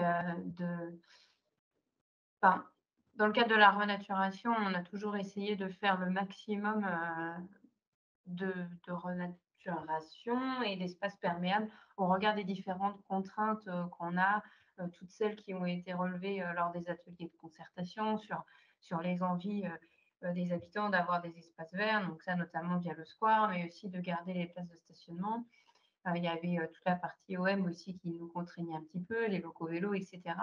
Et donc, c'est vrai que quand on met tout ça bout à bout, arriver en correctif pour gérer la pluie de 10 mm qui nous permet de prétendre à la subvention de l'Agence de l'eau n'est pas forcément si simple. En tout cas, l'idée, c'est que les différents espaces qu'on a vus sur les schémas sont tous relativement indépendants les uns des autres, pour la raison principale, et ça répond peut-être à une des questions, qui est qu'on ne mélange pas les eaux privées et publiques. Donc, par exemple, les eaux des toitures, c'est de l'eau qui correspond à l'emprise Logirep définitive, donc ça doit rester dans les cours et ça ne peut pas aller dans les noues de la rue qui, elles, sont plutôt des emprises publiques. Les toitures sont quand même relativement importantes, on ne peut pas les végétaliser, donc on ne peut pas déverser ça dans nos petites fosses. Mais le but est quand même, en fait, même si c'est plus ou moins bien représenté sur ces schémas, vu les évolutions de notre projet, donc quand on a des espaces dans les cours qui sont légèrement creusés et végétalisés, donc ça c'est le schéma en haut à gauche, quand la pluie survient, on est en haut à droite, les eaux coulent légèrement une partie depuis les toitures qui va quand même, avant d'aller dans la fosse, dans des bassins de rétention, dans une petite cuve de rétention qui permettra l'arrosage. Et surtout, en fait, les eaux des zones au sol qui ne peuvent pas être rendues perméables vont du coup dans le petit bassin en creux. Ensuite, ce bassin monte en charge. Là, on est lors d'une pluie soutenue, donc on est sur le schéma de gauche du milieu. La fosse se remplit et ensuite, un peu à l'image de ce qui vous a été montré tout à l'heure sur Fourqueux, on est juste à droite. Le bassin, en fait, va déborder et nous, au lieu d'aller dans un autre bassin, ce qui était peut-être le souhait du départ, en allant vers les squares, vers la rue, mais par simplicité et aussi par souci économique et technique, et finalement, là, c'est là qu'on verse dans la Valoire. Ensuite, la pluie cesse, tout ce qui dépassait de la Valoire peut enfin s'infiltrer jusqu'à le vidage du bassin. Et effectivement, vous pouvez montrer l'image d'après, où là, on voit bien que sur les photos, là, on est à Noisy-le-Grand, donc dans une période d'eau, le bassin monte en charge, et dans une période sèche, le bassin est sec et peut être utilisé. Alors, nous, nos fosses, ça va être beaucoup, beaucoup plus petites, hein, et surtout beaucoup moins profondes. On est de l'ordre de 20 cm de profondeur. Donc, c'est vraiment très, très léger, mais parce qu'aussi notre zone est tout simplement beaucoup plus petite. Dans le square, ça fonctionnera un peu pareil, avec une montée en charge du fond du bassin. Et puis, dans les rues, dans la rue, c'est plutôt les zones de nous qui vont comme ça monter en charge. Et donc, tout a été calculé pour à la fois gérer la pluie courante, mais aussi un vidage, une vidange de tous les espaces en creux en 24 heures pour pouvoir permettre un retour de la pluie et une nouvelle gestion de l'espace. Sachant qu'on a un terrain qui n'est pas très bon, hein, n'est pas très perméable. Donc, on fait au mieux. Qu'est-ce qu'on peut vous dire d'autre? Les espaces de pavés au sol perméable sont indispensables pour gérer pour assurer la gestion à ciel ouvert de nos fosses, de notre zone de travail. Sans ça, on n'y arriverait pas en fait. Enfin, c'est eux vraiment qui gèrent toutes les petites pluies et qui les petites fosses, elles, permettent de gérer on va dire, la pluie courante, c'est un peu plus qu'une petite pluie. Donc le delta entre la petite pluie et la pluie courante, quoi.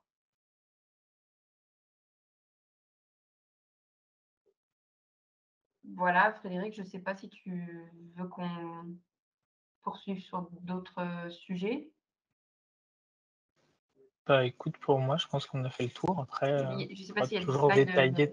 derrière ou... Non, je crois pas. Non, c'était bon.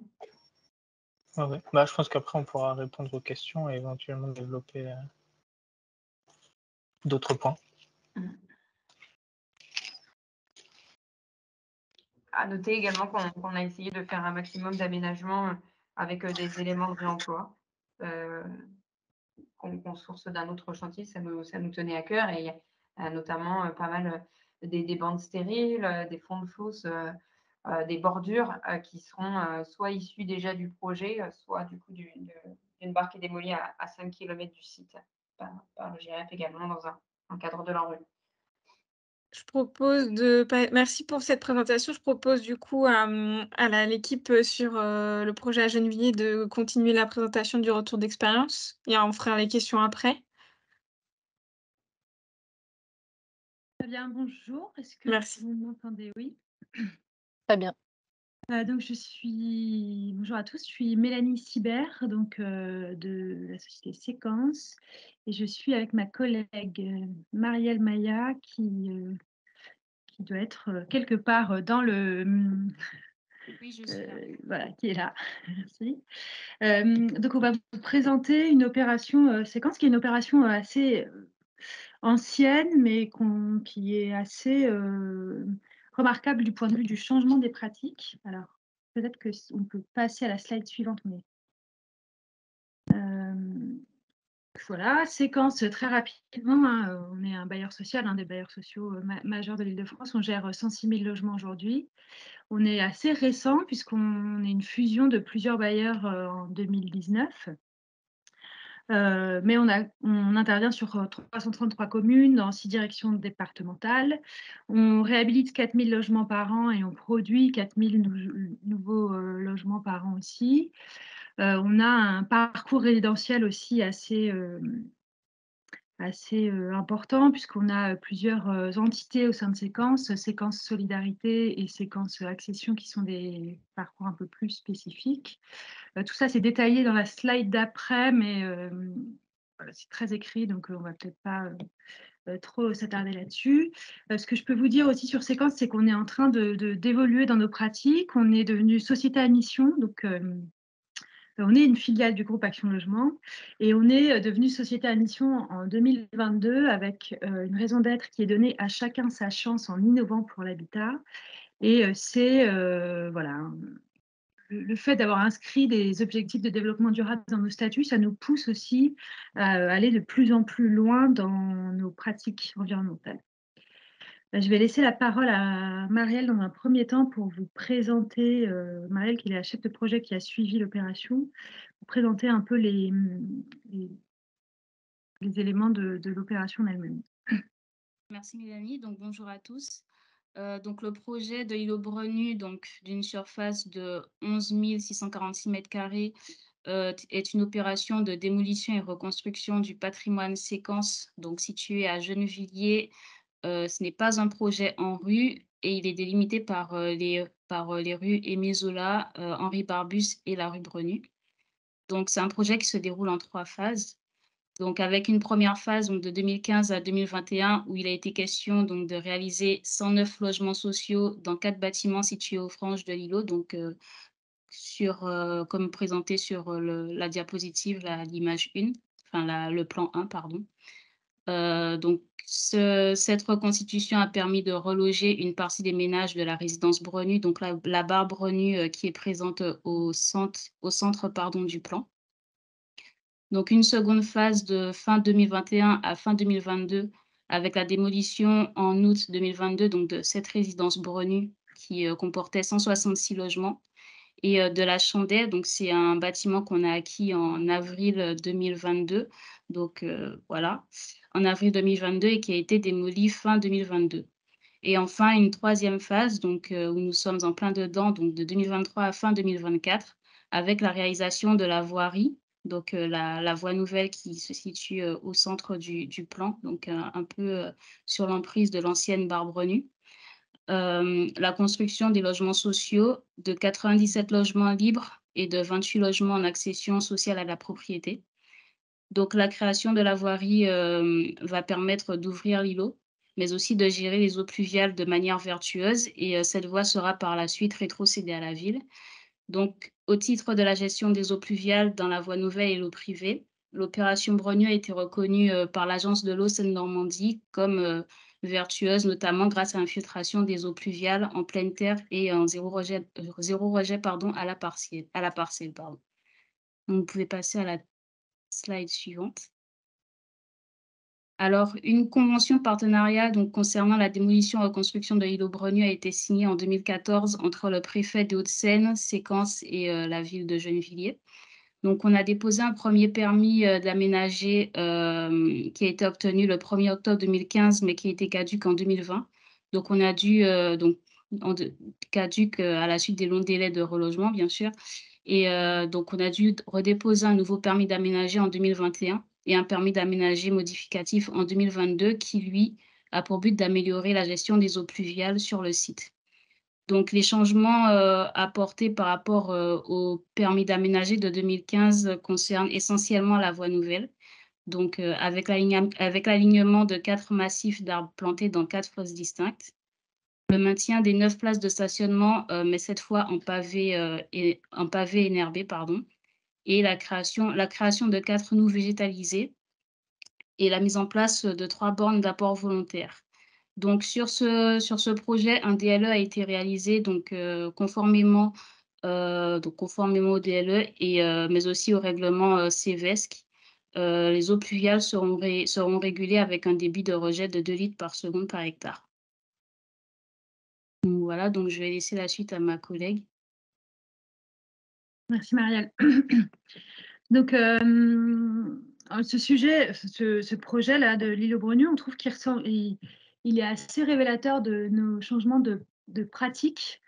En fait, donc ce que je vous disais, c'est qu'on est devenu société à mission, donc c'est vraiment quelque chose qui est devenu un cadre assez fort dans nos pratiques de manière globale sur l'ensemble de la société, mais ça se traduit aussi dans nos actions immobilières. Moi, par exemple, je suis chez Séquence depuis mi-2023 avec un poste d'expertise immobilier durable qui a été une création de poste, donc avec une vision vraiment transverse sur les sujets environnementaux à l'échelle immobilière. Et donc, je travaille sur les documents cadres Séquence, la ville avec Séquence, la politique technique notamment, qui sont vraiment les cœurs de changement de nos pratiques. Et puis, on a tout l'ensemble de nos instances et du cadre normatif et institutionnel qui évolue, hein, la taxonomie européenne à laquelle on va être soumise l'année prochaine, le bilan carbone et les objectifs d'action logement. Et donc, on essaye, dans les faits, on essaye quand même de plus en plus de mettre l'ensemble de nos projets au cœur de toute cette constellation d'obligations et d'attention environnementale qu'on porte en interne. Donc, je vous propose de passer à la slide suivante. Donc sur l'îlot Brenu en lui-même, c'est un projet qui répond à l'ensemble de ces obligations séquences, d'après nous. Alors déjà, on est sur une opération de recyclage du foncier, on est sur du zéro, enfin, on recycle la ville sur elle-même.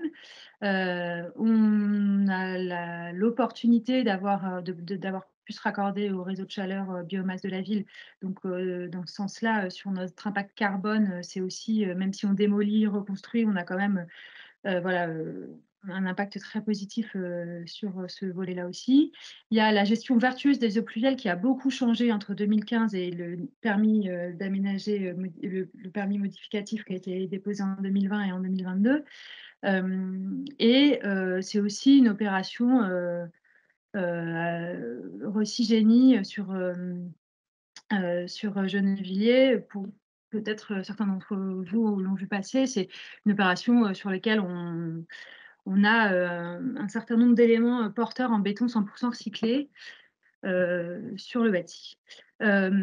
Et donc, c'est une opération pour laquelle on a eu plusieurs subventions, des subventions du Fonds Friche et des subventions de l'Agence de l'eau Seine-Normandie qu'on n'a pas encore perçues, mais on espère pouvoir aller jusqu'au bout de l'ensemble de nos obligations pour percevoir ces subventions-là. Alors, si on passe à la slide d'après, on va rentrer un peu plus dans le vif du sujet. Donc, sur l'îlot, on peut passer la slide, s'il vous plaît.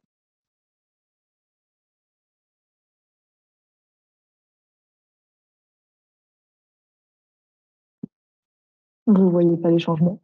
Non, j'ai pas vu le changement, c'est la slide juste d'avant, normalement. C'est en gros, c'est quand même une slide qui présente les principes de gestion des eaux pluviales de l'opération, qui présente le principe de gestion de l'eau de pluie au plus près de sa chute, avec la mise en place de toitures végétalisées de noues et de noues enherbées sur l'espace public aussi. Impression que moi, je ne vois pas. Là, je vois les espaces publics, mais après... Je vais retenter. Ça a dû bugger à un moment donné. Hop, hop, hop. Ouais, il est assez lent. Désolée.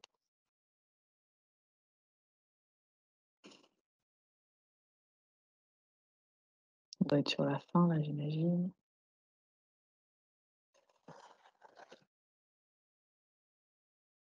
Ah. C'est la slide 72 pour t'aider.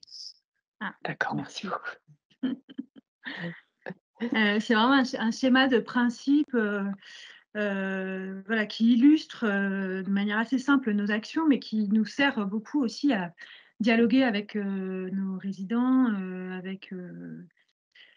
avec la collectivité, et puis à faire passer des messages assez simplement sur la manière dont on gère les eaux pluviales et aussi l'intérêt que ça a de gérer de l'eau pluviale au plus près de la source. C'est ce qu'on disait tout à l'heure en introduction, sortir un peu de la logique tout tuyau pour avoir une logique plus ville-éponge avec tous les co-bénéfices qu'on peut y associer, sur l'îlot de chaleur, sur le confort visuel, les avantages d'être à proximité d'espaces végétalisés, etc. L'intérêt des toitures végétales aussi, l'accueil de la biodiversité, etc. Donc, si on arrive à passer à la slide suivante, je vais vous montrer un peu plus dans le détail les évolutions sur les espaces publics.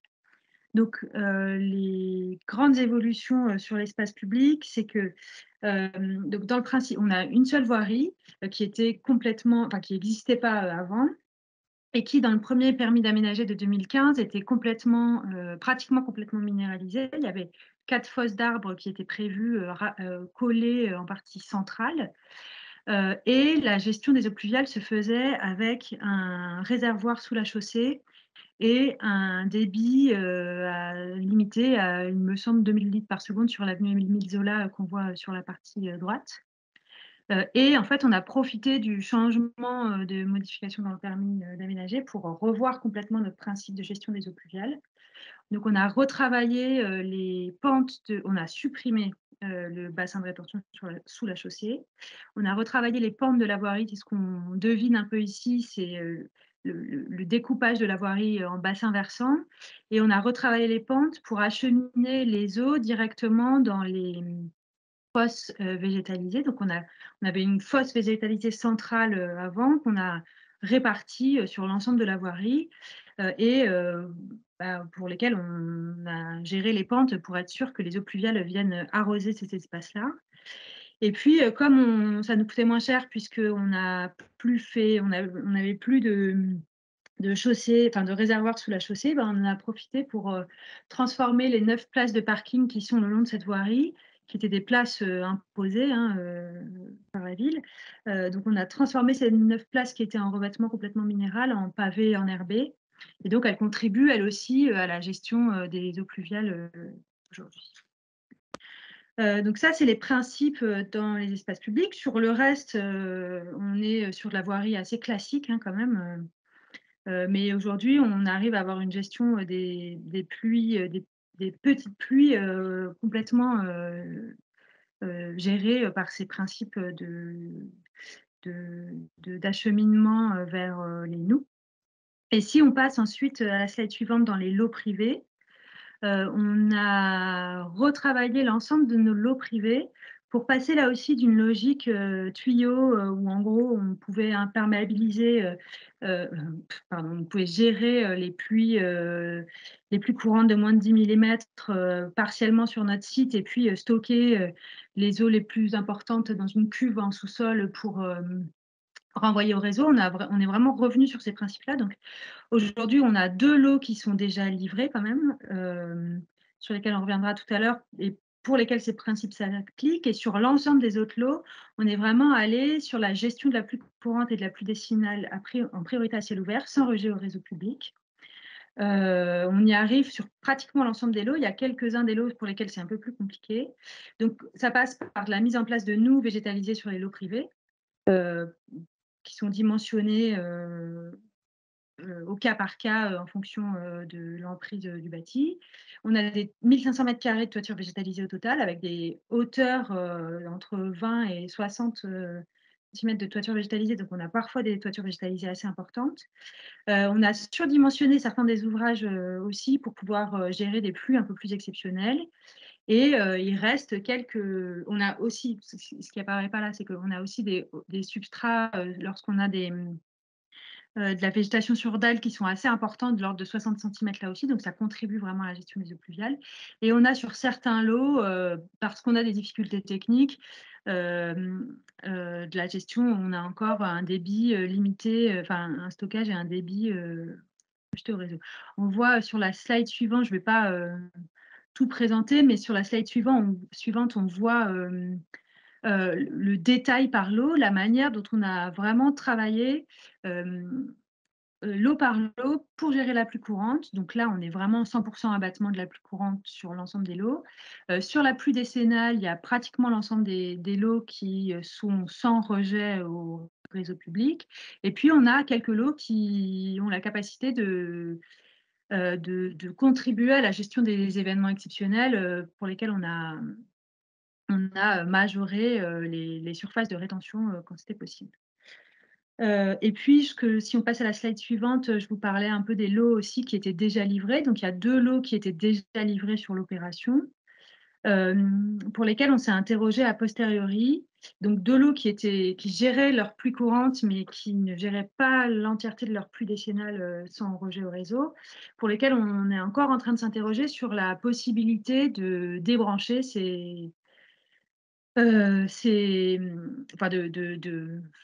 d'utiliser les espaces des lots attenants pour gérer les eaux pluviales quand c'est sur des opérations séquences. Si on peut le faire, on est en train de vraiment travailler à maximiser cette infiltration des eaux pluviales sur site. Donc, je vais conclure avec la dernière slide qui est la slide suivante. Qui montre la répartition des surfaces avant-après. Donc avant notre intervention donc en 2015, hein, on avait la moitié des surfaces végétalisées, à peu près l'autre moitié des surfaces imperméabilisées, avec une grande partie des surfaces qui étaient plutôt des revêtements minéraux, 38%, un petit peu de toiture, et puis aussi des grandes surfaces en pleine terre, 47% des espaces végétalisés en pleine terre. Donc, on était sur moitié-moitié avec un coefficient de ruissellement à 0,66. Et puis si on voit là où on en est aujourd'hui, on est à peu près toujours sur une moitié de surface minérale avec 25% de toiture, donc on a vraiment densifié l'îlot. On a des toitures minérales qui sont avec des gravillons qui, elles aussi, contribuent à la gestion des eaux pluviales. Et puis, on a vraiment travaillé, alors on a réduit forcément hein, les surfaces végétalisées en pleine terre, mais on a travaillé au mieux sur l'ensemble des surfaces résiduelles pour végétaliser au maximum. Donc, on a beaucoup d'espaces végétalisés sur dalle avec des hauteurs qui peuvent être assez importantes. On a des toitures végétalisées sur 13% des surfaces. Et puis, on a aussi des surfaces semi-perméables. Je vous parlais des pavés enherbés, mais on a aussi des terrasses en bois ouvertes sur des espaces en pleine terre. Et puis, un petit peu d'enrobés drainants sur certaines parties des lots.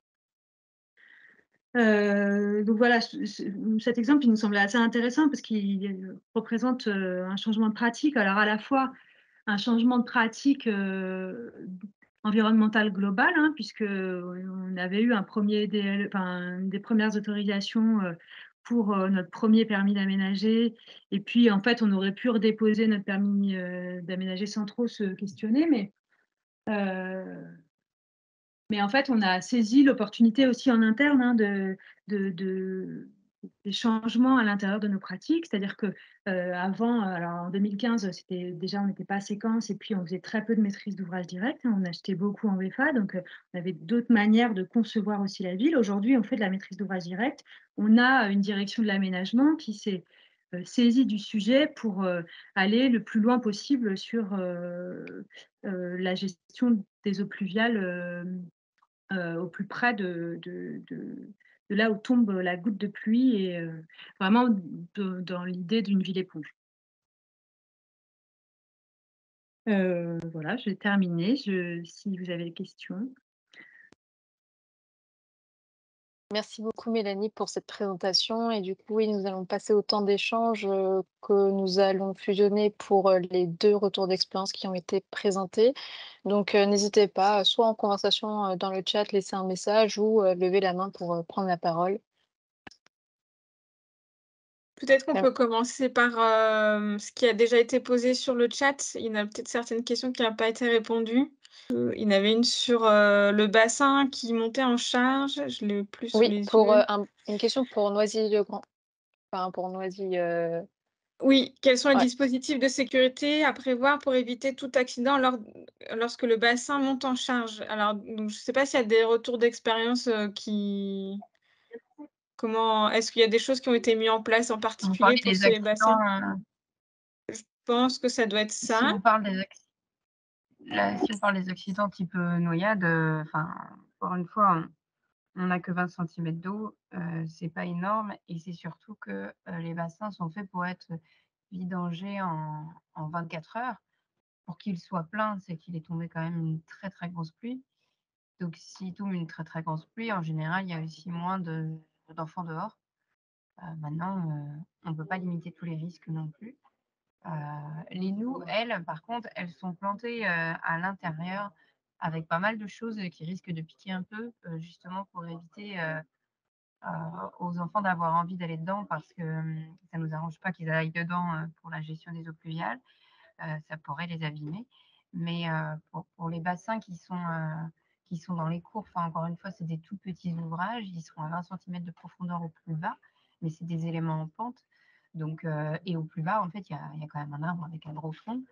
Il y a aussi plein de gens qui vivent là, mais on doit rester vigilant à ce point de vue. Mais par exemple, l'image qui vous a été montrée du grand bassin, il n'y a aucune protection, alors que c'est beaucoup plus profond et à ma connaissance, il n'y a jamais eu d'accident.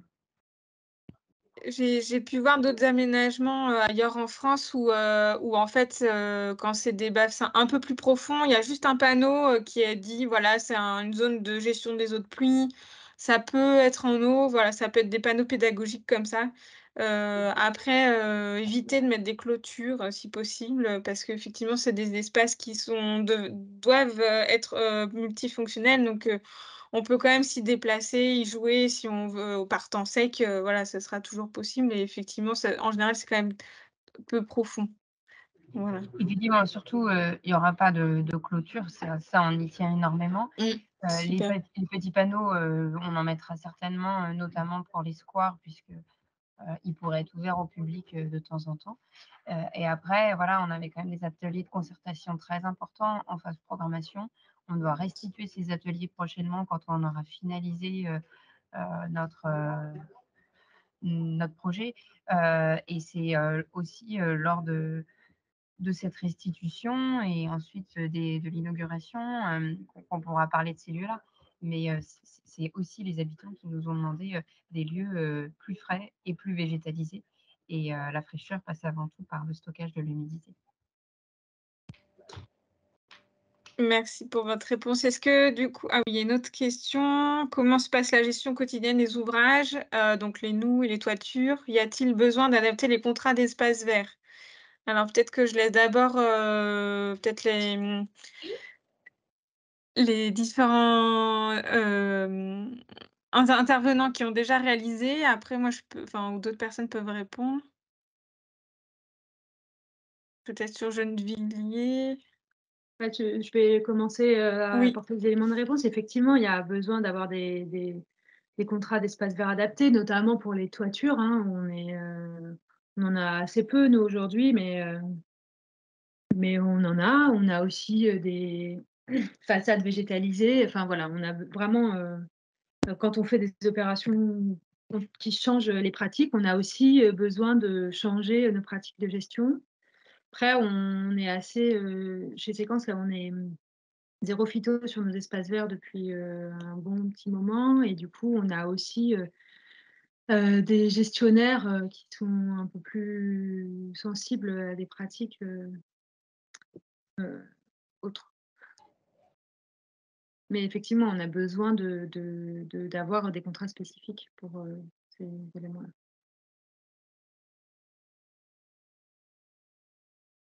OK. Il y avait une autre question de Raphaël Benand. Donc, pour le projet de la résidence du général Leclerc, quel est le budget de l'opération et le nombre de logements Ah oui. surface résidentialisée? Donc, question pour l'OGIREP et cabinet d'architecture. Frédéric, je te laisse répondre. Est-ce que vous pouvez juste répéter la question? Oui, tout à fait. Donc, pour le projet de la résidence générale Leclerc, quel est le budget de l'opération et le nombre de logements surface résidentialisée? Alors aujourd'hui, le budget de l'opération, il est autour de 850 000 €. Le nombre de logements, c'est 172 et aujourd'hui, la zone d'intervention, rue Paul Bert compris, c'est 3000 m².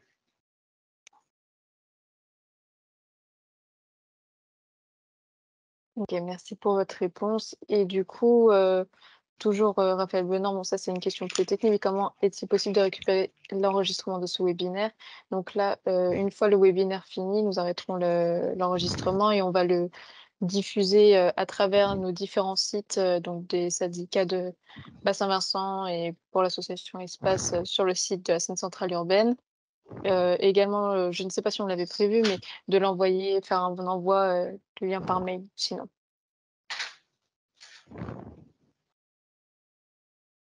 Je confirme aussi que si vous aviez bien complété le formulaire d'inscription, vous recevrez un mail qui reprécisera comment est-ce que vous pouvez récupérer les différents documents sur les différents sites, évoqués par Paula.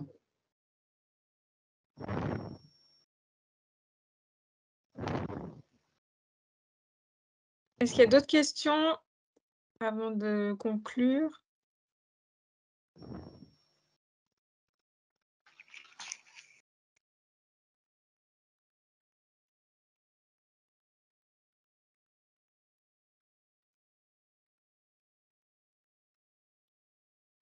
pense qu'on va devoir, on va pouvoir passer à la suite, du coup, aux éléments de conclusion.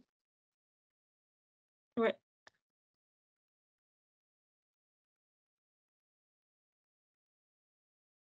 Une diapo, je sais pas s'il passe, la diapo suivante. Voilà.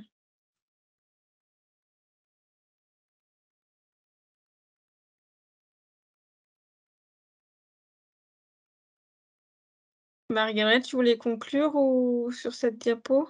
Oui, je voulais bien éventuellement être appuyée par Céline Auriol pour la conclusion. Est-ce que c'est possible de recharger le support de présentation?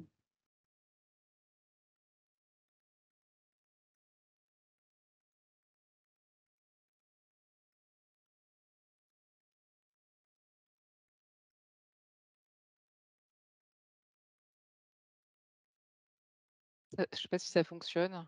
En attendant, je peux vous proposer aussi, si enfin, ça serait pas mal de pouvoir, poster le webinaire sur le site de l'AORIF également. Avec joie. Bah, en conclusion, moi, je veux bien dire quelques mots en fait, Oui, oui, enfin, allez-y. merci beaucoup pour tous ces échanges qui étaient vraiment hyper riches, tant sur les questions de financement des dispositifs existants que sur des aspects beaucoup plus techniques. Moi, ce que j'en retiens au travers des 2 retours d'expérience, c'est qu'à la fois, il y a des leviers sur les projets de réhabilitation et de résidentialisation qui nécessitent des interactions avec les habitants, avec les élus locaux, et que sur des projets de nature un peu différente, qui sont des projets, de recyclage, ces sujets-là peuvent être traités, particulièrement, de façon enfin, je veux dire de façon intéressante quand le bailleur, réalise son opération en MOD pour maîtriser la conception sur tous ces aspects, y compris ces aspects d'aménagement du sol et de gestion des eaux pluviales. Et ça, c'est vrai que le développement des opérations en MOD, c'est quelque chose qu'on porte, fortement à la ORIF, hein. Voilà, on travaille sur des plaidoyers, sur la MOD et effectivement, cette dimension-là d'intégration de gestion des eaux pluviales est intéressante. On pourra, compléter notre plaidoyer sur ce point-là. Voilà. En tout cas, merci à tous pour l'organisation de ce temps d'échange, encore une fois, qui était très riche. Super. Merci à vous également et merci à tous les participants qui ont assisté à ce webinaire. Si jamais vous avez des questions ou vous avez besoin de plus de précisions, à l'issue du webinaire, vous aurez aussi normalement toutes les coordonnées des différentes animatrices sur les territoires. Donc n'hésitez pas à nous contacter et à vraiment vous appuyer sur nous pour pouvoir intégrer au mieux les enjeux de gestion, à la source des eaux de pluie dans vos opérations de réhabilitation. Donc ce qui a été intéressant de voir dans le cadre de ce webinaire, c'est qu'on n'est pas obligé d'attendre d'être sur du neuf pour pouvoir, penser à mieux gérer ces eaux de pluie, mais qu'on peut déjà tirer parti de la situation existante. Donc là, vous avez une slide de présentation de différentes ressources utiles sur lesquelles vous pouvez vous appuyer pour, faire les différents choix en matière de conception de vos aménagements de gestion des eaux de pluie. Donc ils sont assez pédagogues et assez intuitifs. Ils peuvent être appropriés par des sachants comme des non-sachants. Donc n'hésitez pas à consulter ces différentes, ressources. Et puis, sur ces mots, je vous souhaiterai tout simplement, je pense au nom de l'ensemble de l'équipe organisatrice, une bonne soirée et à bientôt pour un prochain rendez-vous sur la gestion à la source des eaux de pluie. Merci encore à toutes et à tous d'avoir, participé à ce webinaire et nous restons à votre disposition.